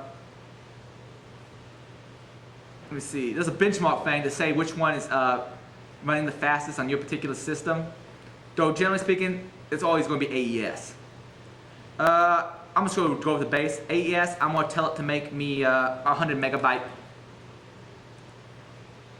And for the outer volume password, I'm going to just make it password, spelled in a funky way. Actually, it's pass in a funky way. I could also use the key file. I had introduced entropy. Entropy is basically randomness. And instead of having, computers really don't generate random numbers in a true sense. So I had to do something to make it have randomness. So I just move my mouse pointer around. When I'm happy, I just say format. And I have a couple different options on cluster size and what file system to actually put inside of this hidden volume. All right. I'm not going to put any files over 4 gigs in it, so I'll just, especially since it's only 100 megabytes, so that's good enough. That was the outer volume. Now I can create the hidden volume. I'm going to pretty much go with the exact same settings for the hidden volume. I can only make it 99 point, it has to be small. The hidden volume has to be smaller than the outer volume. I'm going to make it 10 megs. Now, the nice thing about this is, let's see, I'm going to give it a different password. I'm going to call it test.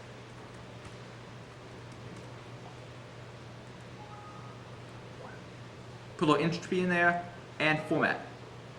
Now, the one problem with hidden volumes is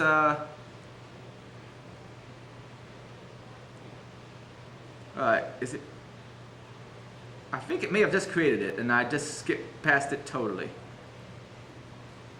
All right, I think I just created it. Let me go open it up. Let me go mount. Sorry, I have to select the file first. Point to the desktop, and we'll mount it. And I'm going to use my password from outer volume. By the way, if I was to open up that file, it should look like nothing but random data.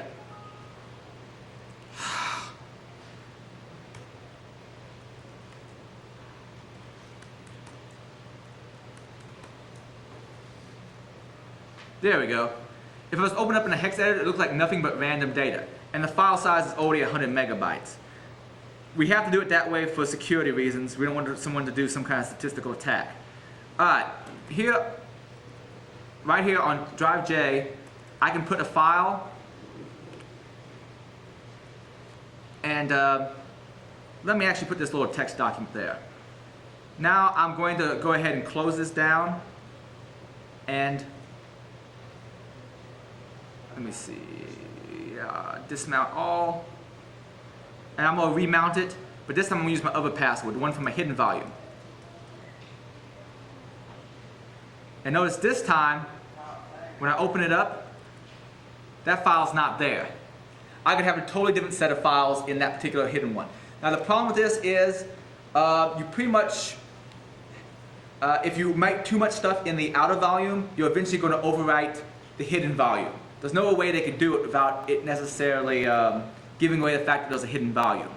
That's one disadvantage. And the other disadvantage is if someone never uses the standard volume at all, then it becomes obvious they're not because all the dates in it are something ancient. So obviously they're not using it. So that's all problems with that. But that's using TrueCrypt. The nice thing with TrueCrypt is I can take this little TC file and then mount it in Linux as well. And once again, you don't want to call it TC, you want to call it something else. And if someone was to look at that file directly, if I was to point a hex editor at it and open it up, well, it says it's in use. So let me go ahead and go back into TrueCrypt, dismount all. If you just wanted to call it .hex. Yeah, you could. The problem with that, a lot of people suggest as anti-forensics, just changing the file extension. The biggest problem with doing that is if someone uses a data carver or a hex editor, well, for instance, if I was to go in there, first of all, 100 meg docx isn't very likely, usually. And if someone was to open it up and see nothing but random data, they have a quick idea that that's not really a docx file. There's ways of doing that though, and I'll hopefully get a chance to cover that if they don't kick us out of here. Sorry guys, I thought this was going to go along a little faster than it did. I have so much odds and ends to cover.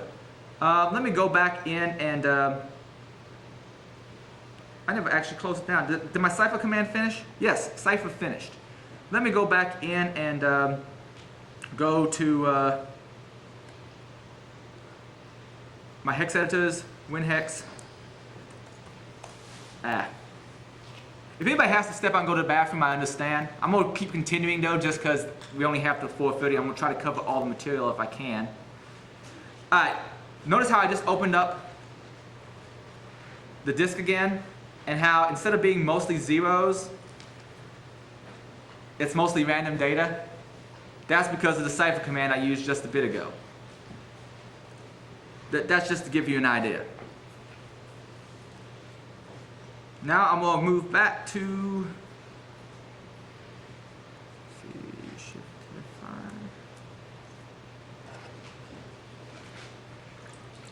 F5. Alright, if you want to look at other alternative open source file encryption utilities, look up free OTFE. I hear good things about it. The one advantage it has over TrueCrypt is with TrueCrypt they have something called traveler mode, where you can unencrypt your volume using just the tools off the thumb drive, but you still have to be an admin on the local box. That's a pain. Free OTFE, they actually have this Explorer package that you can use that it mounts it like a zip file, and you can pull files into and out of it, which is not quite as good, but in a pinch it'll work. I found something called TrueCrypt Explorer. I never did get the work well. Also, if a utility says it's encrypting something, an interesting way of testing this, good encryption, it should look completely random. If it compresses well, it's probably not really encrypted. If I tried to compress that file I just created with a zip, it wouldn't shrink down much at all. Okay, going back to reasons why selective file wiping is not necessarily a good idea. First of all, as I've pointed out several times so far, Windows jams data in all sorts of places, so that makes it sort of a losing game right there. The main file may be wiped, but not necessarily the temp file, or in the cases I showed, where defrag had left parts of the file in other locations. Also, there's USB device logs. Now you saw that Clean After Me was able to erase what USB devices had been connected to the box, but it only erased them from some parts of the registry, not all parts of the registry, because there's multiple places they can be stored. And actually that article I put out recently, you can look on there for other locations for where you can find. And one of the reasons you might be interested in that kind of material is, let's say for instance, let me go back into bin, USB view. Let's say you're an accounting auditor and you think someone's keeping records of their embezzlement but not on the machine, on a thumb drive. Well, you can go in here and see that, hey, they have this thumb drive they're using, and I know it's been mounted as these drive letters before, and I have the vendor ID, so I know who made it. I might even have a product ID and a serial number in here, so you can track down that particular thumb drive. Also, let's say someone's a police officer and they want to inspect, they know someone has a camera and they want to look for evidence on it. Well, as you can see on this particular machine, sometime in the recent past, I've had a Canon camera. So if someone does a seizure at the computer but they don't find those particular digital items, they might have to go back and get a search warrant to get extra materials. But I found out stuff with USB DView. Now, this other tool can delete that, but there's a couple other keys and files where that information is stored. So I just want you all to know that. And I have that listed in that forensically interesting spots in the Windows 7 registry. That article, it says Windows 7, but a lot of it applies to Vista and XP as well. Alright, let me go back to my PowerPoint slides. Alright, page and hibernation files. I mentioned this somewhat before. If you have a page file, everybody knows what a page file is, right? You start running out of memory, you start writing to the hard drive's page file. Well, sometimes you can do what's known as file carving on that, and stuff like images, passwords, and so forth gets jammed into there with the right tools, people can recover it. That's where data carving comes in. I've already explained the defrag issue in great detail. Oh, the USB device logs I was mentioning, those are some common places. Nearest tool will wipe out this registry key, but it will not write. It wipes out this registry key, but it doesn't wipe out this one. Now, so it might erase some information about what webcams the person has hooked up, but if it's a USB storage device, you'll still find information about it here. And if you go look in this particular setup API.dev.log file, you'll find more information about what USB devices have been attached to the box. All right, we're back on the computer. Cool. All right, page file. Oh, Linux folks, look for the swap partition. That would be your equivalent for where people might have data jammed. If you want to disable the page file, you can do that. Actually, let me demonstrate that in a second. I'll explain why you want to get rid of the page file. Sometimes Windows isn't happy if you get rid of the page file, but if you really don't want data getting jammed in there, you may have to go in and disable it. If you go into this particular spot in the control panel, you can do that. Also, if you want to wipe page, do you have a question? Oh, I'm sorry. Okay. Make sure you got a bunch of RAM. What's that? Make sure you got a bunch of RAM. Make sure you have a bunch of RAM if you're going to do that. I have 4 gigs of RAM in this machine. I might be able to get away with it, but even then, sometimes Windows still expects to have a page file. Oh, if you go in this particular registry spot, you can turn it to 1, and it will wipe the page file on closing. Unfortunately, it takes for freaking ever. So it's not a good solution from that standpoint. It's just so slow. You can also go into your policy editor and do much the same thing. Hibernation file, this is what's made when you shut down your machine, it goes into hibernation mode. Memory gets put that into this hibernation file, and you can sometimes recover data from that as well. That brings me to the lovely topic of data carving. And I'm sorry I'm going a little fast. I just want to make sure we get everything covered before the day is over with. If anybody has some questions, just feel free to ask along the way. Data carving is essentially this. I showed you how earlier I used the hex editor, went down the disk, looked for GFIF instead of yo-yo, just because I can't write those funky characters. And I was able to find where the JPEGs were physically on the drive. Well, people have made lovely automating tools for doing this. Now, you probably may have heard of Scalpel and Foremost. If you wanted a little bit more control, these are probably better tools than the ones I'm going to show, but I was too lazy while making this presentation, so I'm going to show you some really easy, nifty Windows tools for doing much the same things. Well, Disk Digger is a Windows tool. However, PhotoRec comes for Windows, Linux, I think OS 10, everything. PhotoRec is probably all in all a better tool as far as the total number of types of files it covers, but Disk Digger is easier to use. So let's actually bring up Disk Digger, and I'm going to show you why it's so cool. Underneath of the package I gave everybody, if you go underneath of data carvers, you'll see a tool called Disk Digger. Disk Digger has 2 modes of operation. It can look at the physical media's file table, either its FAT table or its MFT, and look for deleted files that haven't been overwritten yet. Or it can actually go byte for byte down the entire disk. For instance, let me say I go out to my F drive. And you see I have all that stuff there. Well, let me just delete it. It's gone. If I use this and say next, let me see. I can say scan file system, and what it's going to do is going to look at MFT for stuff that's marked as being able to be deletable, and you see it quickly found all those files. And even though I deleted them,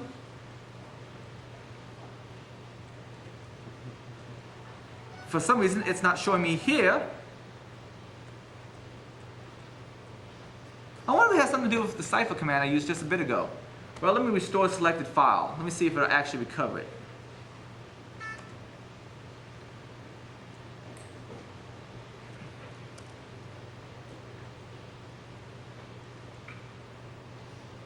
Yeah, apparently the cipher command might have screwed them up.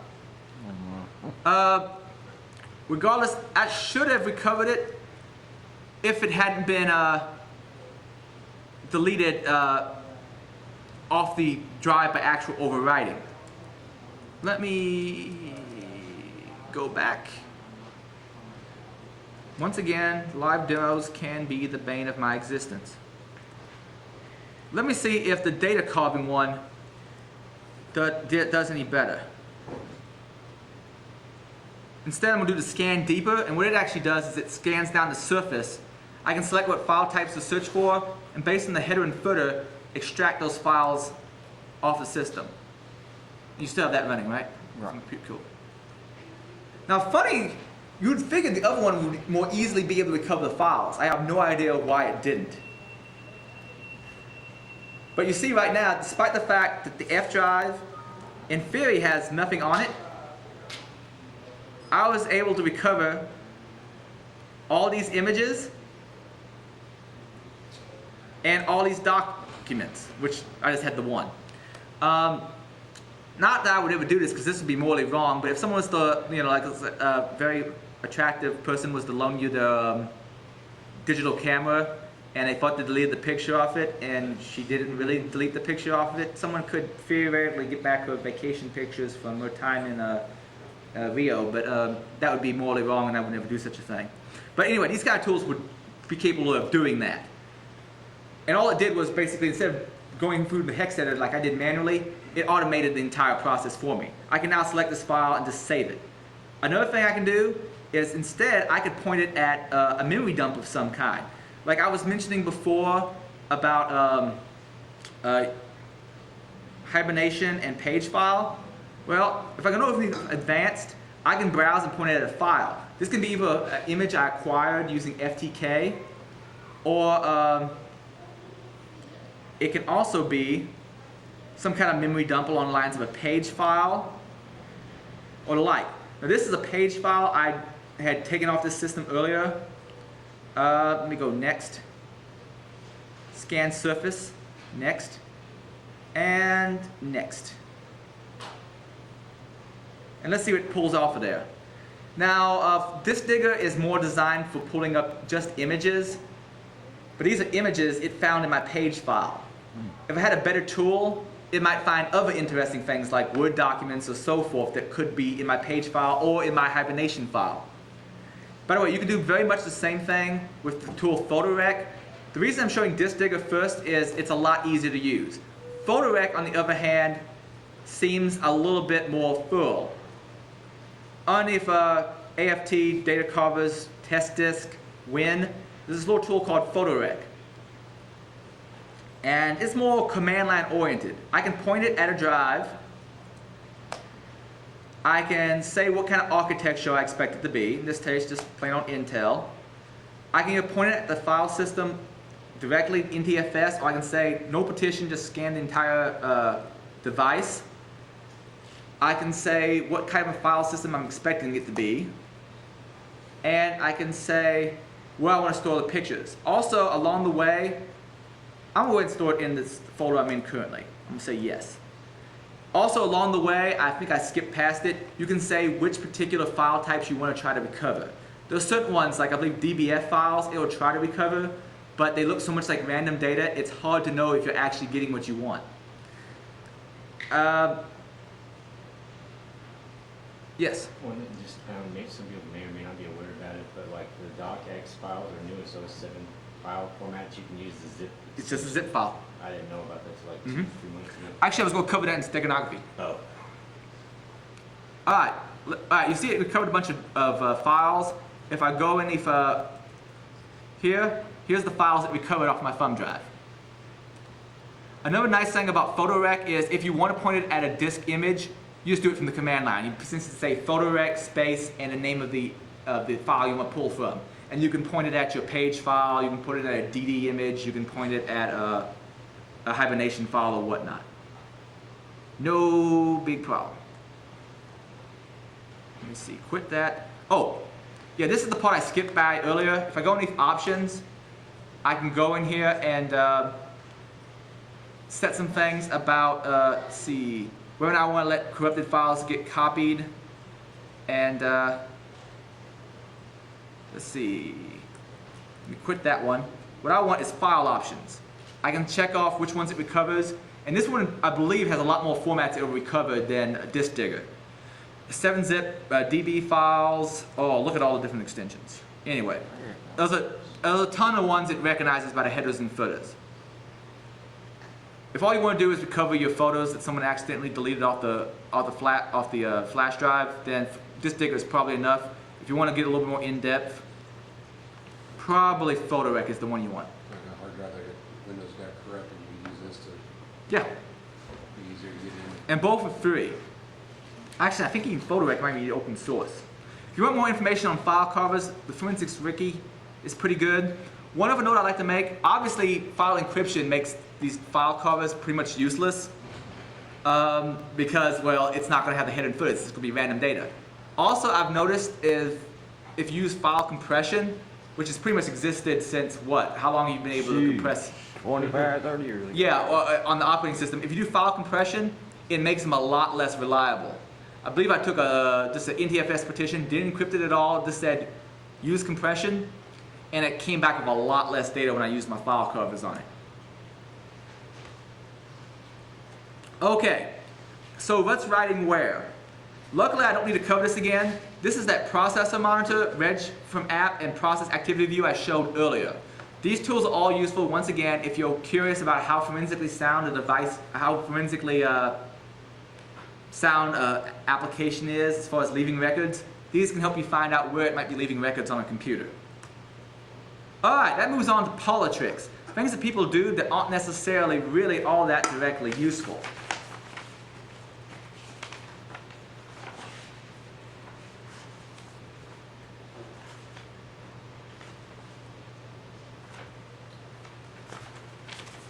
Let me see.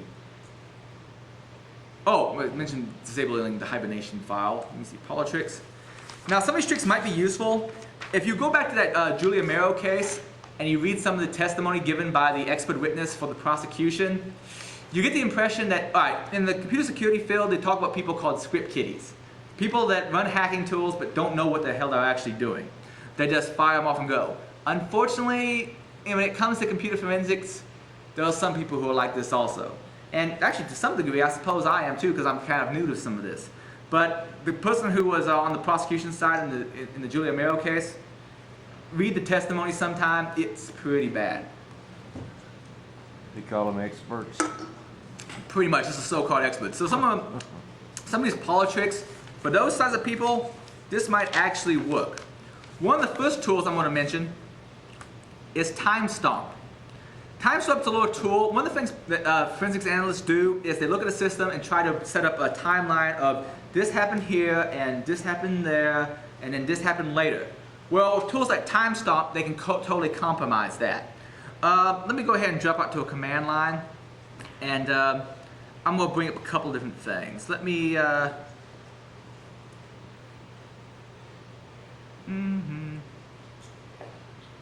Juggling all these different windows gets difficult in short order.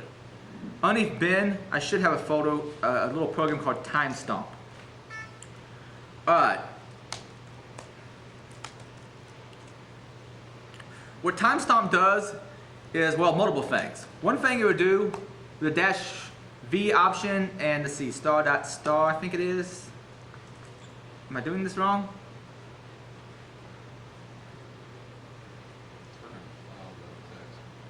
-V goes after the startup star. Ah. Well. Interesting. Well, actually, let's do timestamp -V.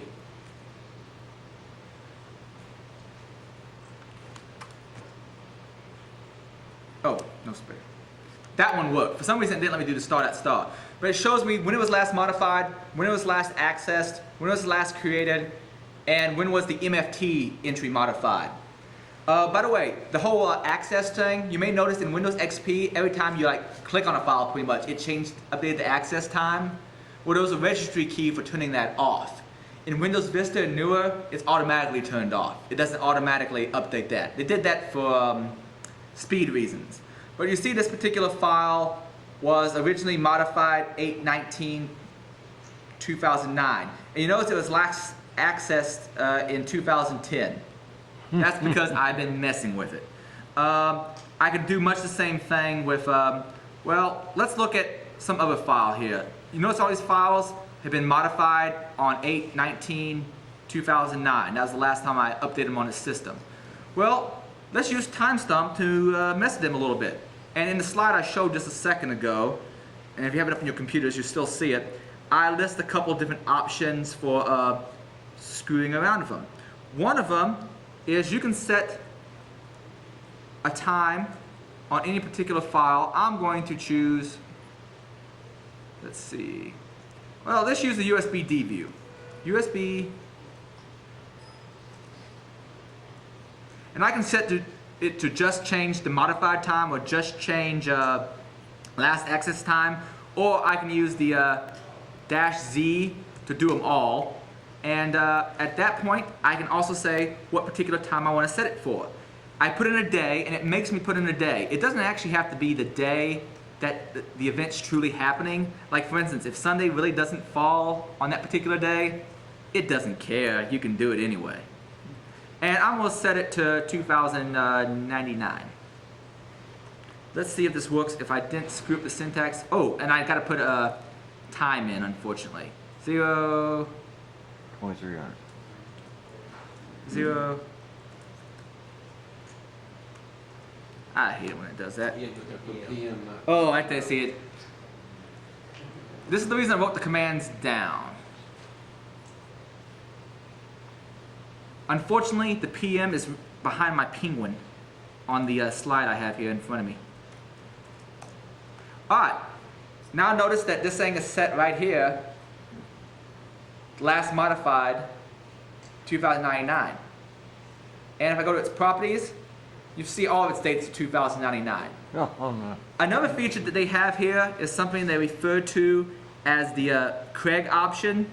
If you, let me see, I think it's the B option.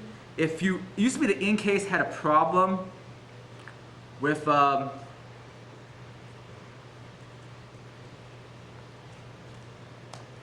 showing dates that were the minimum of what Windows would allow you to show. And apparently Windows does too. Notice how it doesn't have a modified date at all? Apparently I modified this last sometime in the 17th century. Investigators like that, don't And there's a way of setting it for the entire directory. I just don't remember the exact syntax at the top of my head. Maybe that's... Nah. Screw it. I'll look silly on the video later. Regardless, there is a way of making it recursively do the entire directory. Like I think if I pointed this at a certain directory, like I think I pointed it before at C users, it would actually do that to the entire directory. However, the reason I put this into the politics section is if a forensics investigator starts looking around and sees dates in the 17th century, they know something's up. And I believe they fixed that in case since this tool came out. If they see dates in the far-flung future, they know something's screwy then also. So I'm not sure how much it's going to help someone in a legal case. The only time I can think it really would help is if someone sets the time automatically to be like 2 days ahead of time, and then the machine is acquired, and then later on the defense lawyer goes, well, you acquired the machine on such and such date, but it says this file was edited 2 days later, so obviously y'all must have screwed up. But then they'd have to hide the timestamp tool. I just see some problems with this actually working in reality, but then again, I've, like I said, never done this in a legal court, so I'm thinking there'll be some complications there.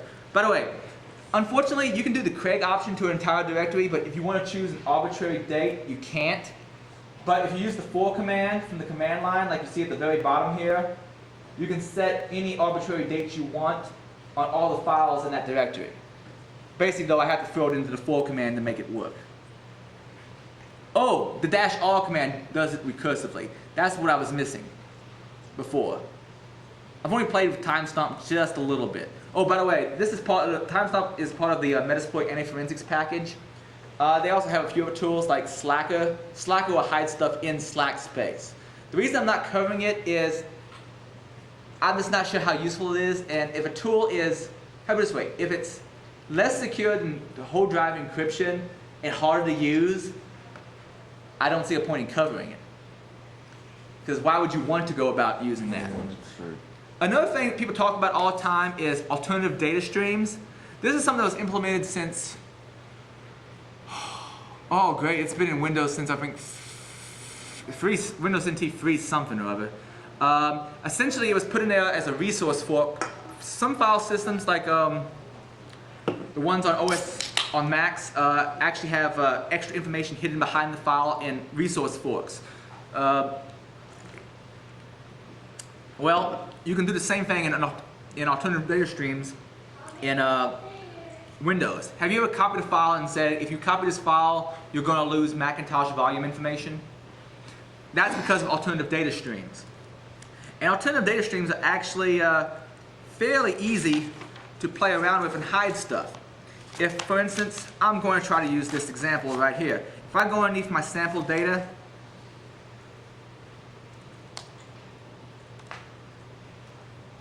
and let's see, let's say I want to hide a file behind a file. I'm going to use the type command. The type command is pretty much just like cat is in Linux. To type any old thing. Like for instance, if I did type file.txt, it typed out the contents to the terminal. I'm going to instead type out, let's see, Adrian Beer, and I'm going to try to see.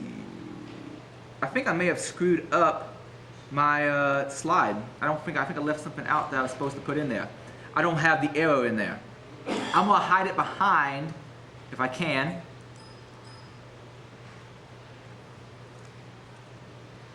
file1.txt test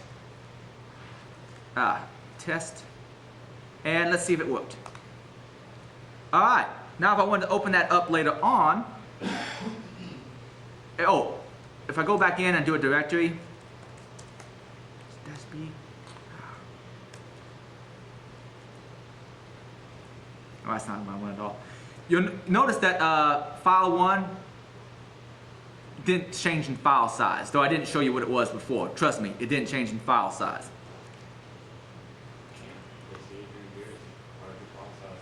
What's that?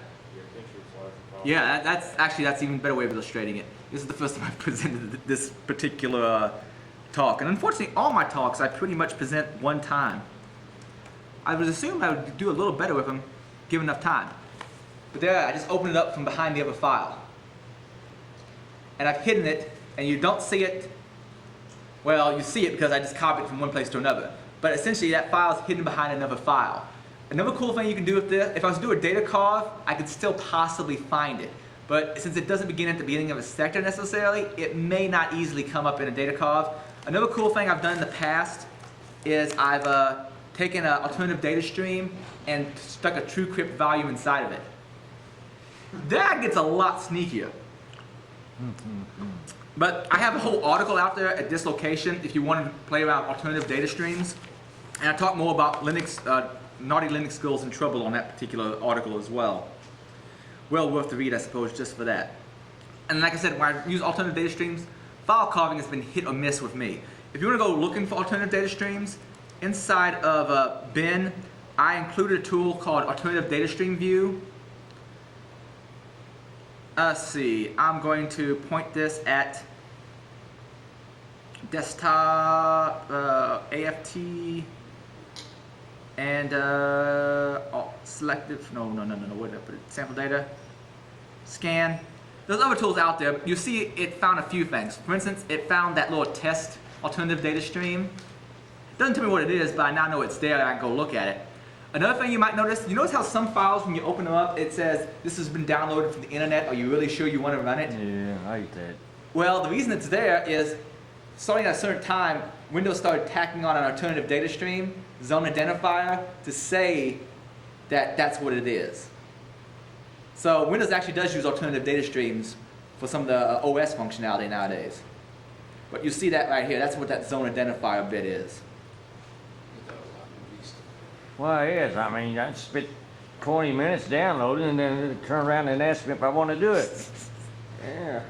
Well, okay, Microsoft had Like some six, big security problems back Windows 2000 days and earlier, and even up to Windows XP, that I think they've probably gone a little bit overboard in some cases.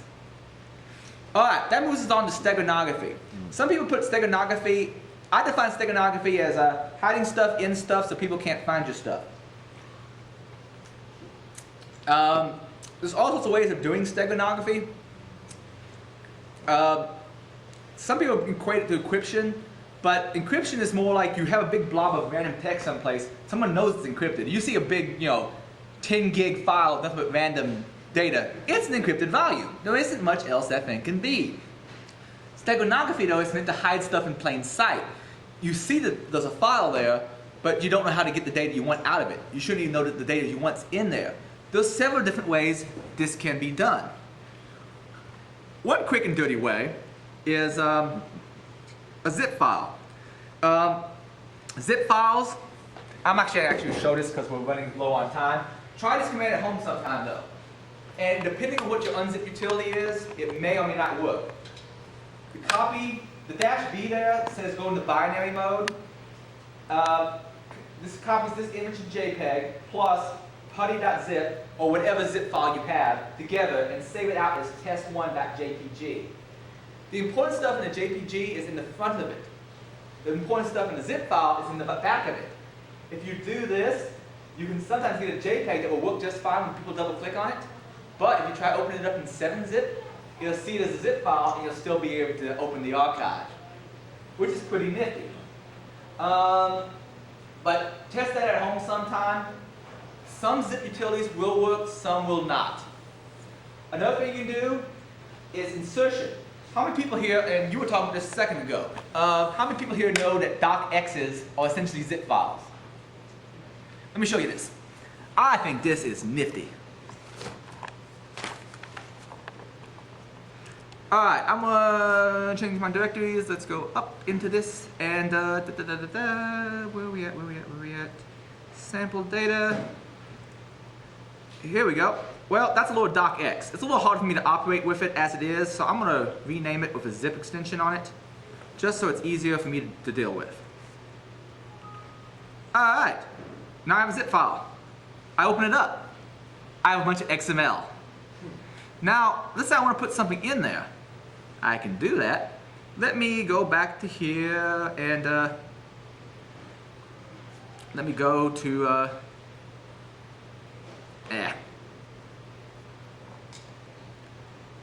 You know what? I really do like the way they did things in XP better in a lot of ways. Guys, it's like this. I'm going to have to suck it up with Vista eventually. And actually, most of my stuff, my day job, I'm just going straight to Windows 7. Windows 7 does not piss me off nearly as much. You get used to it. Let's say I want to hide an exe. Like I want to hide this regjump exe inside of this little zip file I had up a second ago.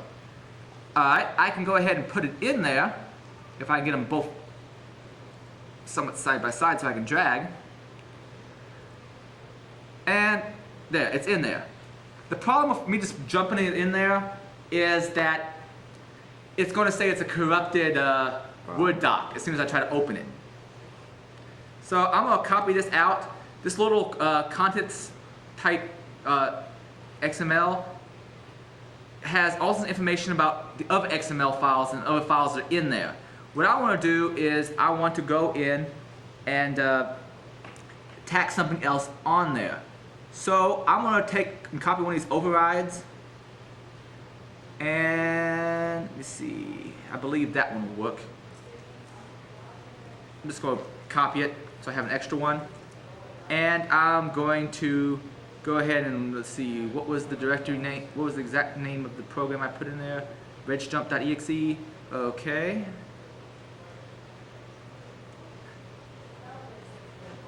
I believe if I just call it regjump.exe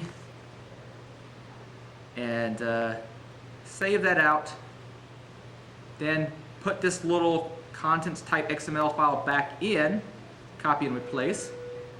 Now I think I can get away with this.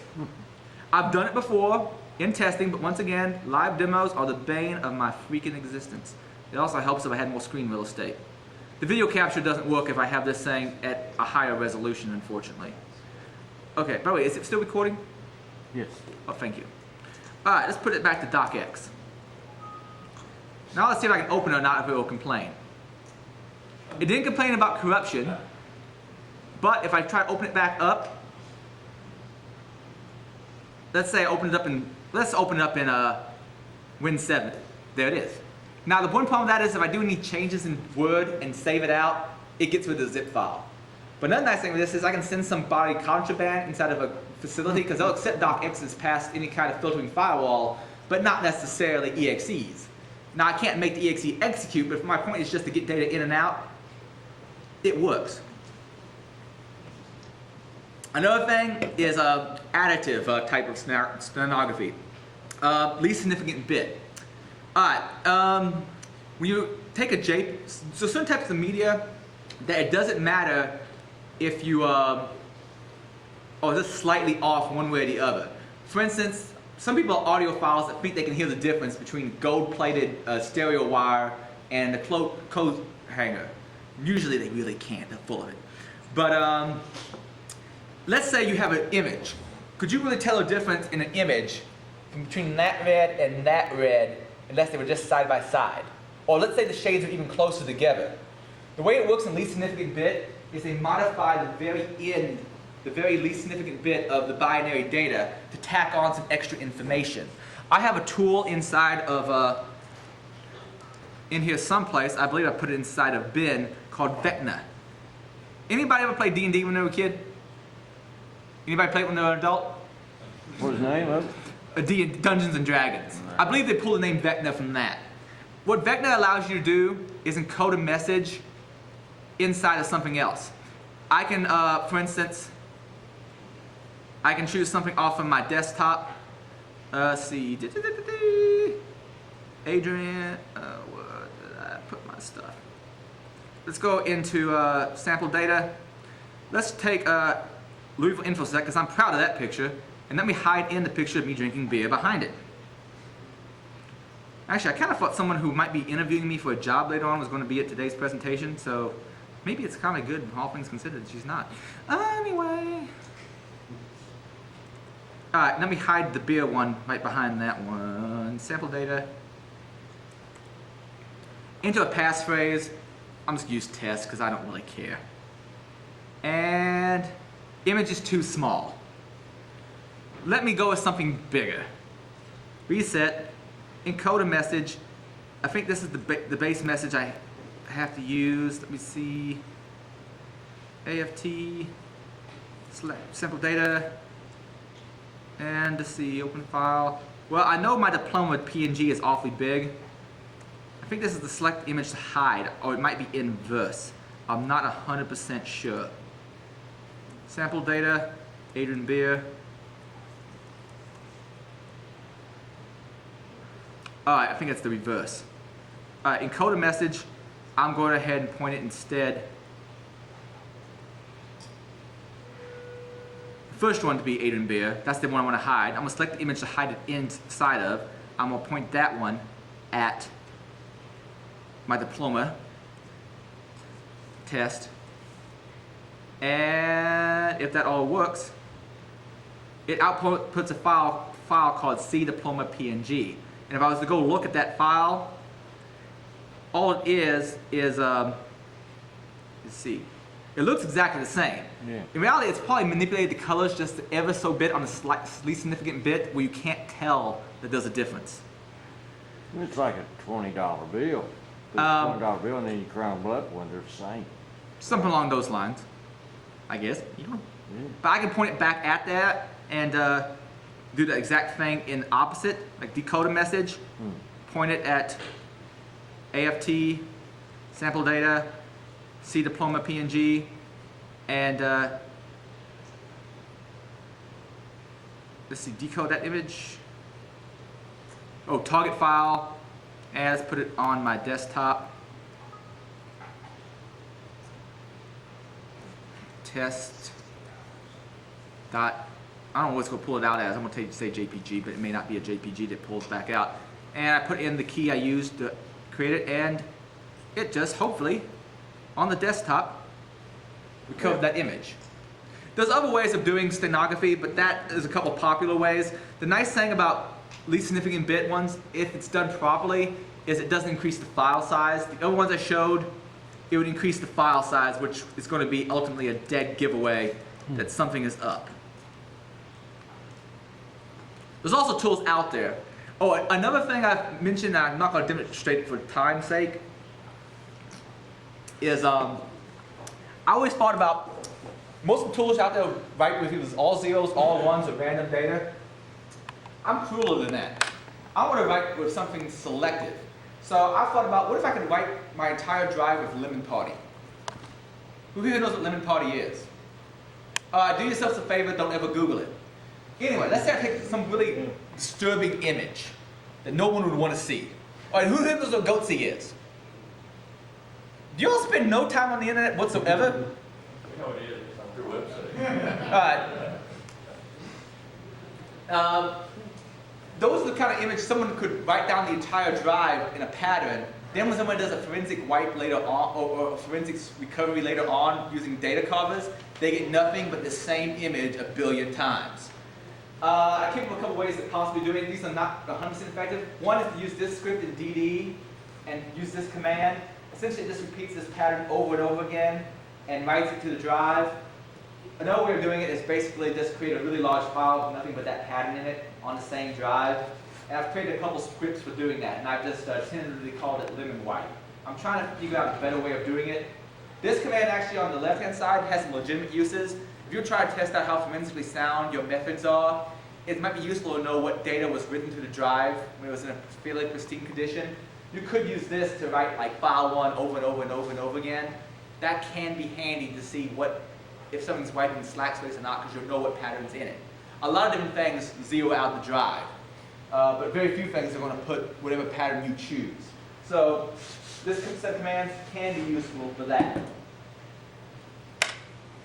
But lemon wipe is not really a good idea from a legal standpoint, because one, you're going to be upsetting the forensics investigator emotionally. Not to mention, it's definitely destruction of data. And all these different wiping things I've talked about, if someone wipes the stuff just before a legal investigation happens, you go get them on destruction of evidence.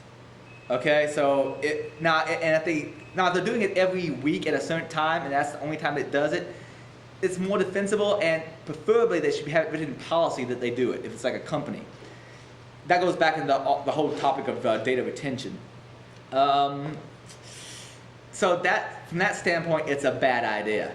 And lemon wipe, well, it's obviously that someone was wiping it, because the only way this would happen, where you'd have, those kind of images a billion times down a drive, is if someone was to do this.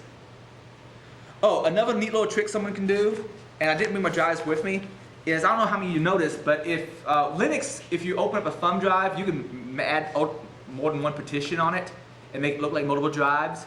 But by default, even up to Windows 7, if you have multiple partitions on a thumb drive, it'll only see the first one when you go into My Computer. You might be able to see it if you go into Computer Management and then Disk Management, but you're only going to see the one. So you can hide data there. That's one potential way. But if someone uses data carving, they'll still be able to find it. This one is somewhat useful. Cloud computing, essentially the idea is that you just use your computer as a terminal, and all the actual processing and storage is happening someplace else.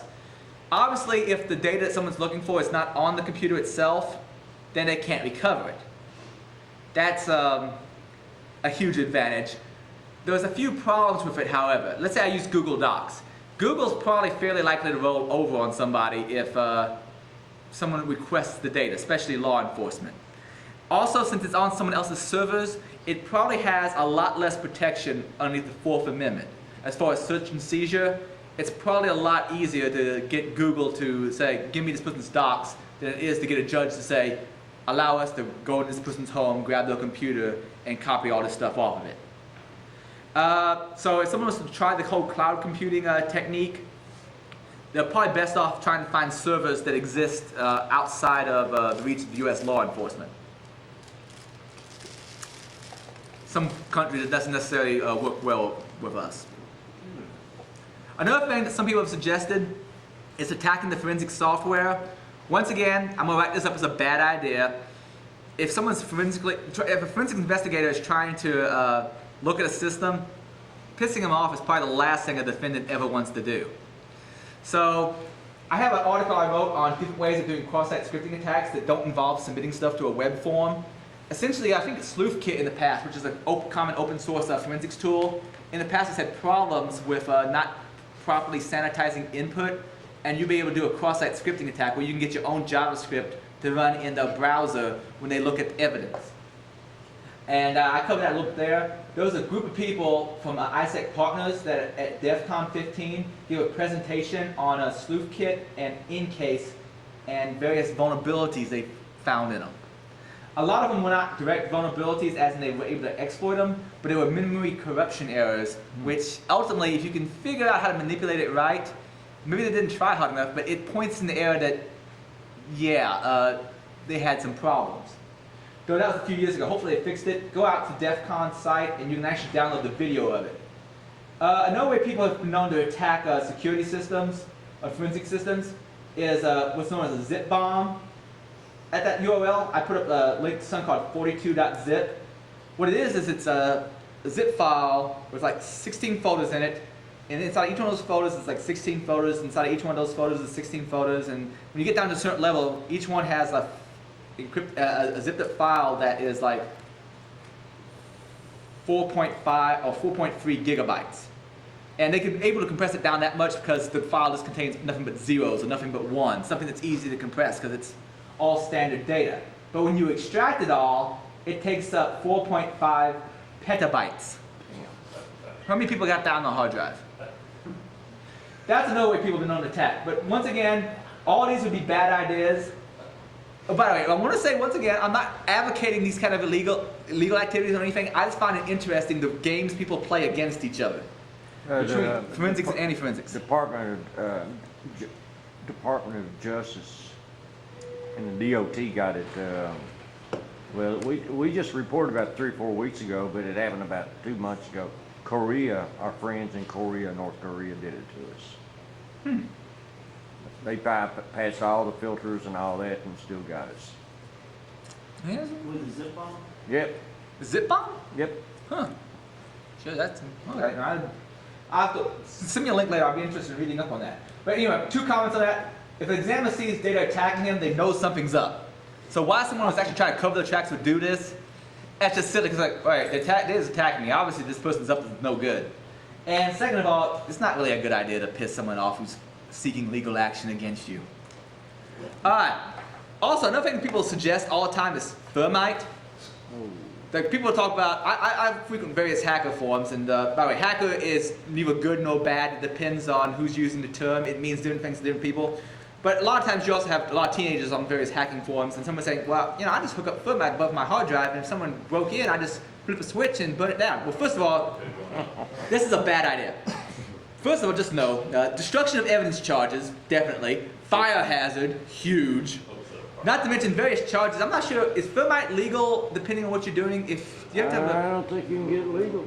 if you make it yourself, well, welders use it. I'm not sure the exact technicalities, but I'm sure they could get you on some extra Are you talking charges. about the thermite that burned the World Trade Center down, that type? What? No. Okay. Besides, that was jet fuel. Okay. Anyway, continuing on. Besides, it's a whole lot simpler to do full drive encryption. Someone could just go, oh, someone's breaking in? Turn off the power. And wait long enough for that RAM to expire so that they can't do a cold boot attack. What's the point in doing the whole thermite thing? That said, there's a cool video of people doing oh, while we're on that topic, check out that video later on. I don't have time right now, but I have some, me and my friends doing some data destruction, not with thermite, but with other types of devices. That moves us on to the final section, nuke it from orbit. It's the only way to be sure. These are techniques that really, if you want to pursue occult computing, is pretty much the way to go. One is, if you're going to wipe a drive, wipe everything. I think I've already showed where it's a bad idea to just try to selectively wipe files because things are always moving around. There's temp data in, put various places. It's hard to know what's what. So it's usually best to wipe the entire drive. You can use DD for that, and you can zero out the entire drive. There's a tool called DBAN, and DBAN is pretty nifty. You boot from it, you tell it to wipe, and it basically wipes down your entire drive. I'm trying to think of the syntax I use on mine, but I actually think I have a video on my website of me using DBAN. It's just super easy to use, and it just overwrites all the data. There's also some other good tools, HDD wipe tool. You might want to try that, and I'm going to explain why in a second. A guy that goes to a lot of the conferences I do, Scott Moulton, was explaining some things to me, and I'm going to cover them in a second. This brings up the whole one wipe or so many ones. It used to be on older types of hardware, like floppy disks and FAT12, there was some possibility if you only wiped once that those remnant data, because in reality, the way stuff is encoded on a hard drive, alright, on a flash media, it really is ones and zeros, more or less. This board sucks. On a hard drive, a spinning hard drive, it's actually more of a wave pattern, and it's encoded in certain ways. On any modern hard drive, if you wipe just once, it ain't getting recovered. If you don't believe me, check out this article. It's got links to more references. Basically what it comes down to is these people took a magnetic force microscope where they could go down the drive and look at the patterns and pull out the ones and the zeros. Now, here's what they did. The chances of recovering 1 bit from a drive that's been used for a while is 56%. That may sound good, but keep in mind that random chance is 50%. But let's say it was a pristine drive. The chances of recovering 1 bit to what it was before was 92%. Hey, that sounds pretty good. 92% of 1 bit. That's 1 bit. Probabilities multiply. So let's say to get a whole byte, that's 0.92 to the 8th power. So 51% of getting a whole byte correct on your recovery. 51%, that's not great, but let's take that out a little further. 1 kilobyte. 1 kilobyte might be a letter to your grandmother. Here's your chances. 2.238 to the times 10 to the negative 297th power. It ain't happening. So I know people are probably going to write me some angry mail saying, no, I know this. I have an uncle, cousin, sister, mother-in-law who works at the NSA, and they tell me you can do this. Well, first of all, if you get investigated by the NSA, you have 4 bigger problems. That's right. But even then, no. All right. That said, there is one disadvantage to using tools like DBAN and DD, is it works through the operating system it's running from, and by default, it's only going to wipe the sectors that the disk reports to it. Modern hard drives have firmware on them that takes care of marking certain sectors as bad for it and automatically reallocating. It keeps like a G list for knowing of what sectors are bad. And the problem with DBAN is it'll only overwrite the sectors on the disk that the disk reports to it can write to. That's problematic because it's possible that you've had data on the disk at one point in time, a sector has gone bad, the disk itself has marked it bad, but DBAN won't be able to wipe it later. At that point, someone with a decent lab, I suppose, could take apart the drive, look on the bad sectors, and recover 512 bytes at a time off those sectors. That's where Secure Erase comes in. I learned about this from Scott Moulton. If you ever get to see his presentations, awesome. He's also going to be speaking at the Louisville InfoSec this year. He does some really cool stuff with drives. But he was talking about a tool that's been built in since like 2001 called Secure Erase, that on the drive level itself, it will wipe out the drive. Not only is it faster than DBAN, if you can get it to work, it also gets remapped sectors. So it wipes that data as well. There's a couple tools for doing that. HD Param can tell you whether or not Secure Erase is enabled, and those details at this link for finding out whether or not Secure Erase is enabled on your system. Unfortunately, they don't want malware automatically doing Secure Erase on people's drives for obvious reasons, so many people lock it out in their BIOS. If you want to try doing those erasures, These two tools, I believe, both do it. I know HDD Erase uses the secure erase feature. I believe MHDD does as well. Unfortunately, I've had problems with reliability of getting them to work. So I asked Scott what his opinion on it was, and he said, try these tools first, and if they don't work, then go with DBAN.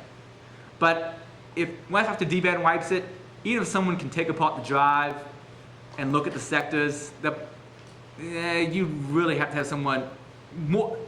The average person who's interested in doing identity theft, I don't think would bother. It's just not worth the amount of time for the data they're going to get back.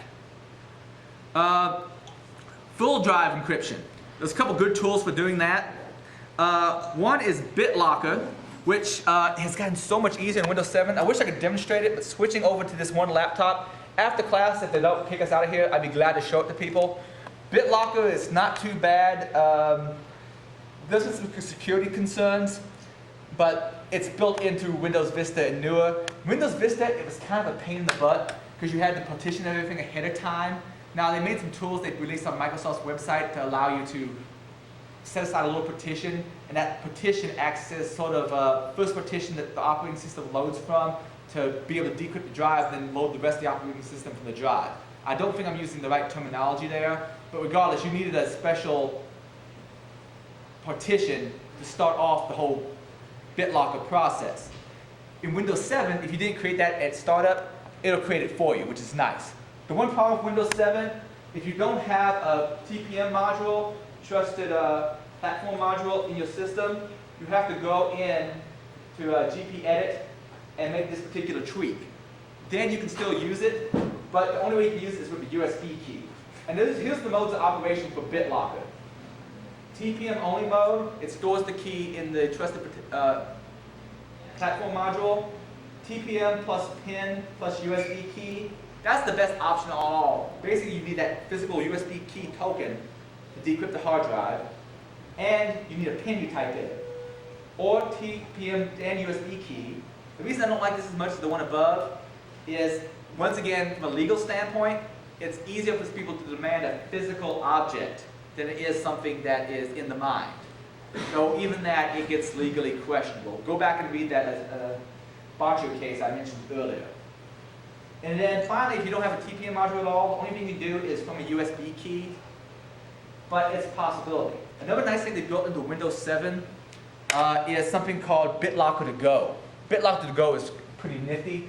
What it allows you to do is you stick in a thumb drive, you right-click on the drive, and say, enable BitLocker to Go, and essentially you have to enter a password to be able to decrypt that thumb drive and get data off of it. However, you can unplug that thumb drive, take it to an XP or Vista box, plug it in, and then there's a little exe on it you can run. When you run that exe, it essentially lets you do a read-only copy of the data that was on that encrypted thumb drive. So it's not completely backwards compatible in that sense, but at least you can get the data back off of it. That is a BitLocker. The other option, and I mentioned somewhat before, is TrueCrypt. The advantage of that is it's open source, so you have more people looking at it. When it comes to encryption, you really want open standards where a lot of people have looked at it. Generally speaking, when people try to invent their own encryption algorithms, or people try to implement their own encryption without a lot of people overlooking things, it's tough to get all the right details in.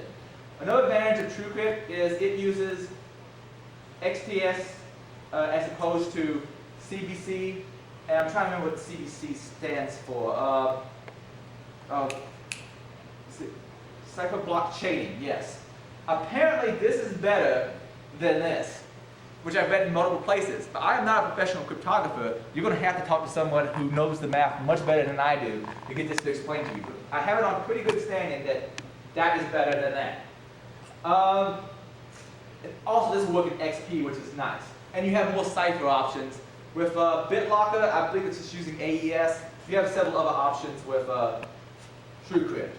And finally, you might also want to look at hard drive encryption. Scott Moulton recommended this particular company to me, so you may want to check it out. They have basically a hardware card you can use to, at the hardware level, encrypt your hard drive, and that would probably also be faster than using software encryption solutions. I also want to thank Doubleback for giving me the solution to getting Windows 7 without a TPM to work. Let's see.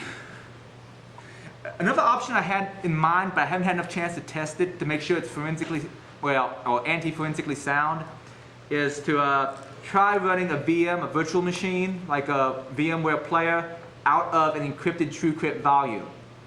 In that case, it's like the entire drive is encrypted, but I still have my persistence. I don't have to, because sometimes it's nice to be able to make favorites, it's nice to have a history, it's nice to save passwords, but you don't want other people to get to it. But my one problem with that is, while I'm pretty sure all the drive information directly is encrypted, I'm not sure about things leaking out into the swap file. As I showed you before, you can recover some data from the swap file. You obviously don't want that. I asked around some mailing lists on how anti-forensically sound this would be, and no one could really tell me, so I need to do more testing on this. But some suggestions have been made to me. There's 2 tweaks you will want to do to your VMX file if you're using VMware. If you're using VirtualBox, look for something equivalent. One tweak you can add to your VMX file is memallow auto downscale. You want to turn that to false.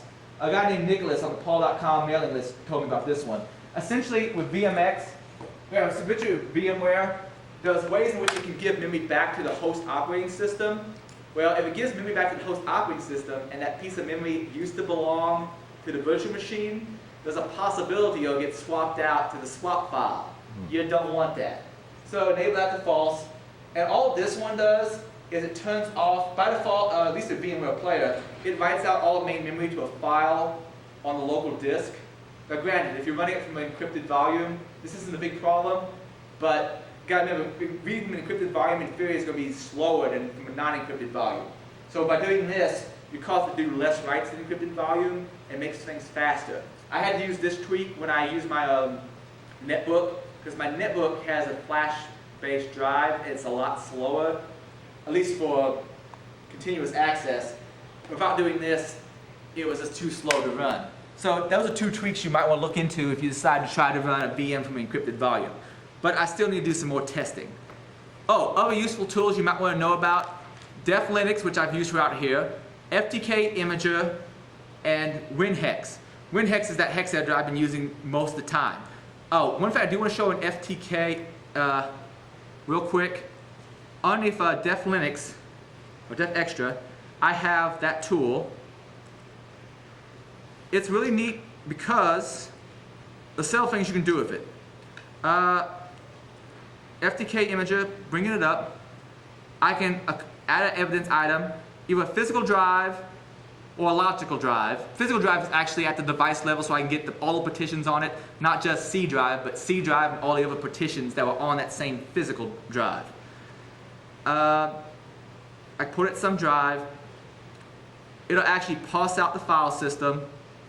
When this one comes up, you'll actually see that I have like a NTFS, like 2 NTFS partitions at least, and I think an extended 4 for my Linux side.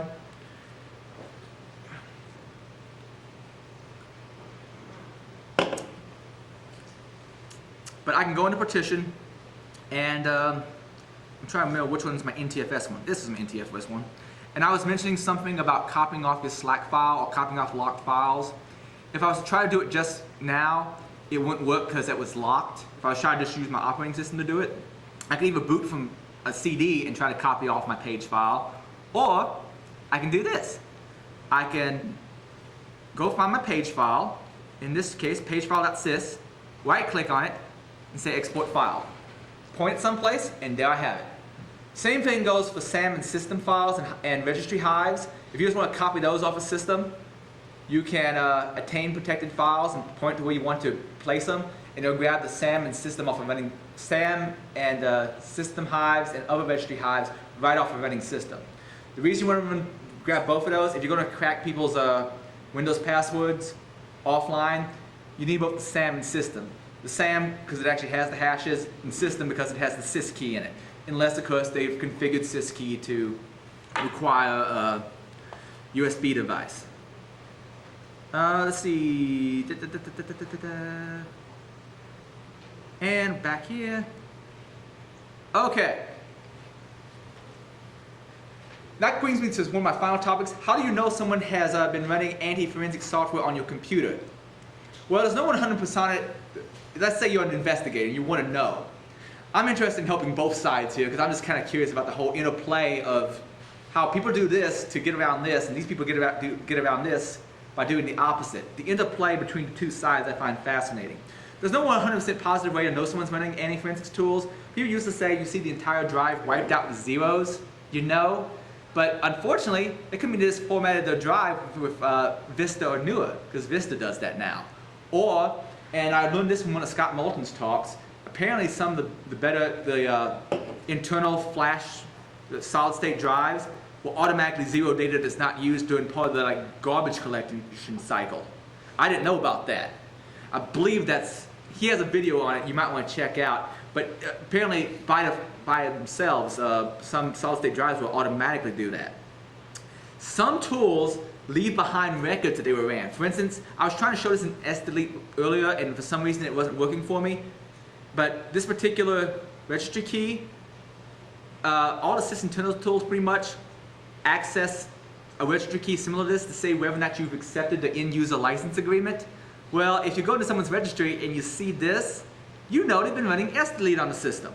I'm pretty sure a lot of these other anti-forensics tools are also doing things like this, but I haven't completed I don't have a complete list of them. I'm never going to have a complete list, but I'm thinking of writing another article that collects a whole bunch of these common footprints. I'm thinking of working on a tool to detect them automatically also. I've covered the whole thing about zeros and random may not necessarily mean that someone's using anti-forensics tools. Another thing you can do is look for hashes of commonly known anti-forensics tools. Like let's say you have the hash of timestamp. What you can do is you can search down the entire hard drive for that particular hash. For instance, not the right one even. That'll work. I have inside a bin a tool called Hash My Files. I can point it at some directory. Like for instance, this is the hash of this little cookie viewer. I can do a search for my entire hard drive for every place that has that hash. And I could possibly find a file that is that same file but renamed. That could be useful. Also, people use hashes like this. There's actually databases of hashes of known child pornography, so that investigators can. And by the way, I'm not trying to help those people out. I'm just saying that this is something that people use as hashes for. There's like records of hashes of known child pornography. So instead of someone actually having to look at the JPEGs themselves, they can look for any file that hashes out to that same value. And unless there's some odd hash collision, they know that person has that particular contraband on the machine. Now that said, it's pretty easy to change the hash of a file. If someone just wants to change the hash of exe, open it up in a hex editor, change any string in it just a little bit, just keep it the same length, but find a string, make it instead of saying Microsoft, make it say Incrosoft. As long as you don't change the size of that string, it should work fine, but changing one character in it changes the hash. Now that not necessarily means it's not going to be recognized by like anti-malware, like antivirus and so forth. But those tools like UPX Packer, which will take, its main function is to actually make an exe smaller. But what it does is it can take an exe and make it take less space. But in the process of doing that, it's also mangling the form of the exe, and that will let it bypass some malware detection engines. Who has ever heard of VirusTotal? I think it's virustotal.com. It's basically a site you can upload an exe to or some other file, and it will tell you on like 20 different antivirus packages what it thinks that file is. So what you can do is you can take an exe, upload it to that, see what it says it is, try these different packers, send it up again, and see if it still detects them. There's a program, there's a feature of Metasploit called Kentuckiana, which is apparently a Japanese term for there's nothing that can be done about it, that mangles an exe in various ways to try to get it past malware detection. It changes the fingerprint of it. And John Strand, who's also going to be at the upcoming Louisville InfoSec, did a video on using it. There's also something, I'm trying to think what it's called. PE crypt, or there's other tools out there for doing much the same thing. Basically, changing exe around enough to where hopefully it's still going to function, but it won't trigger malware detection. Alright, I'm pretty much done. I do want to announce a couple events. We have free ISSA classes happening every 2 months. This is one of them.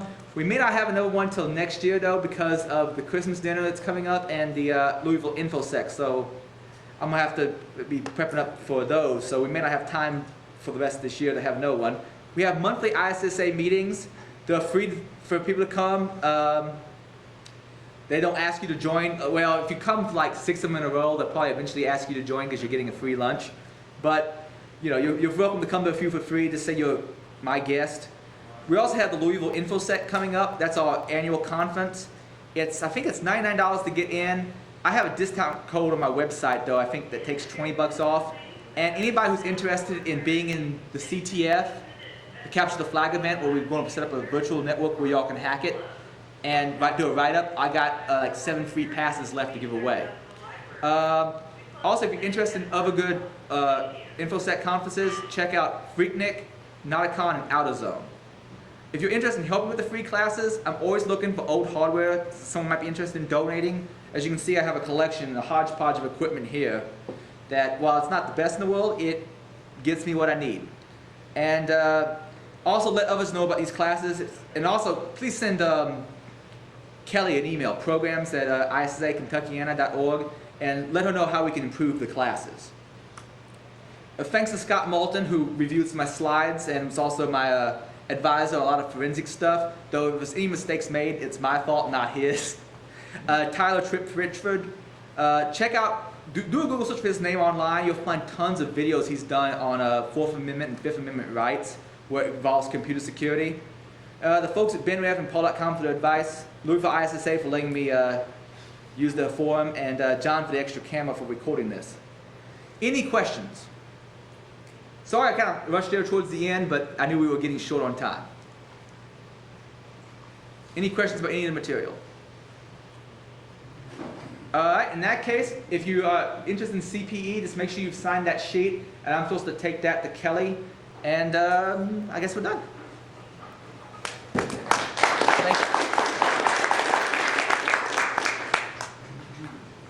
And thanks again for all the energy drinks. That was good. Should be. Thanks for having us. No problem. You did a great job.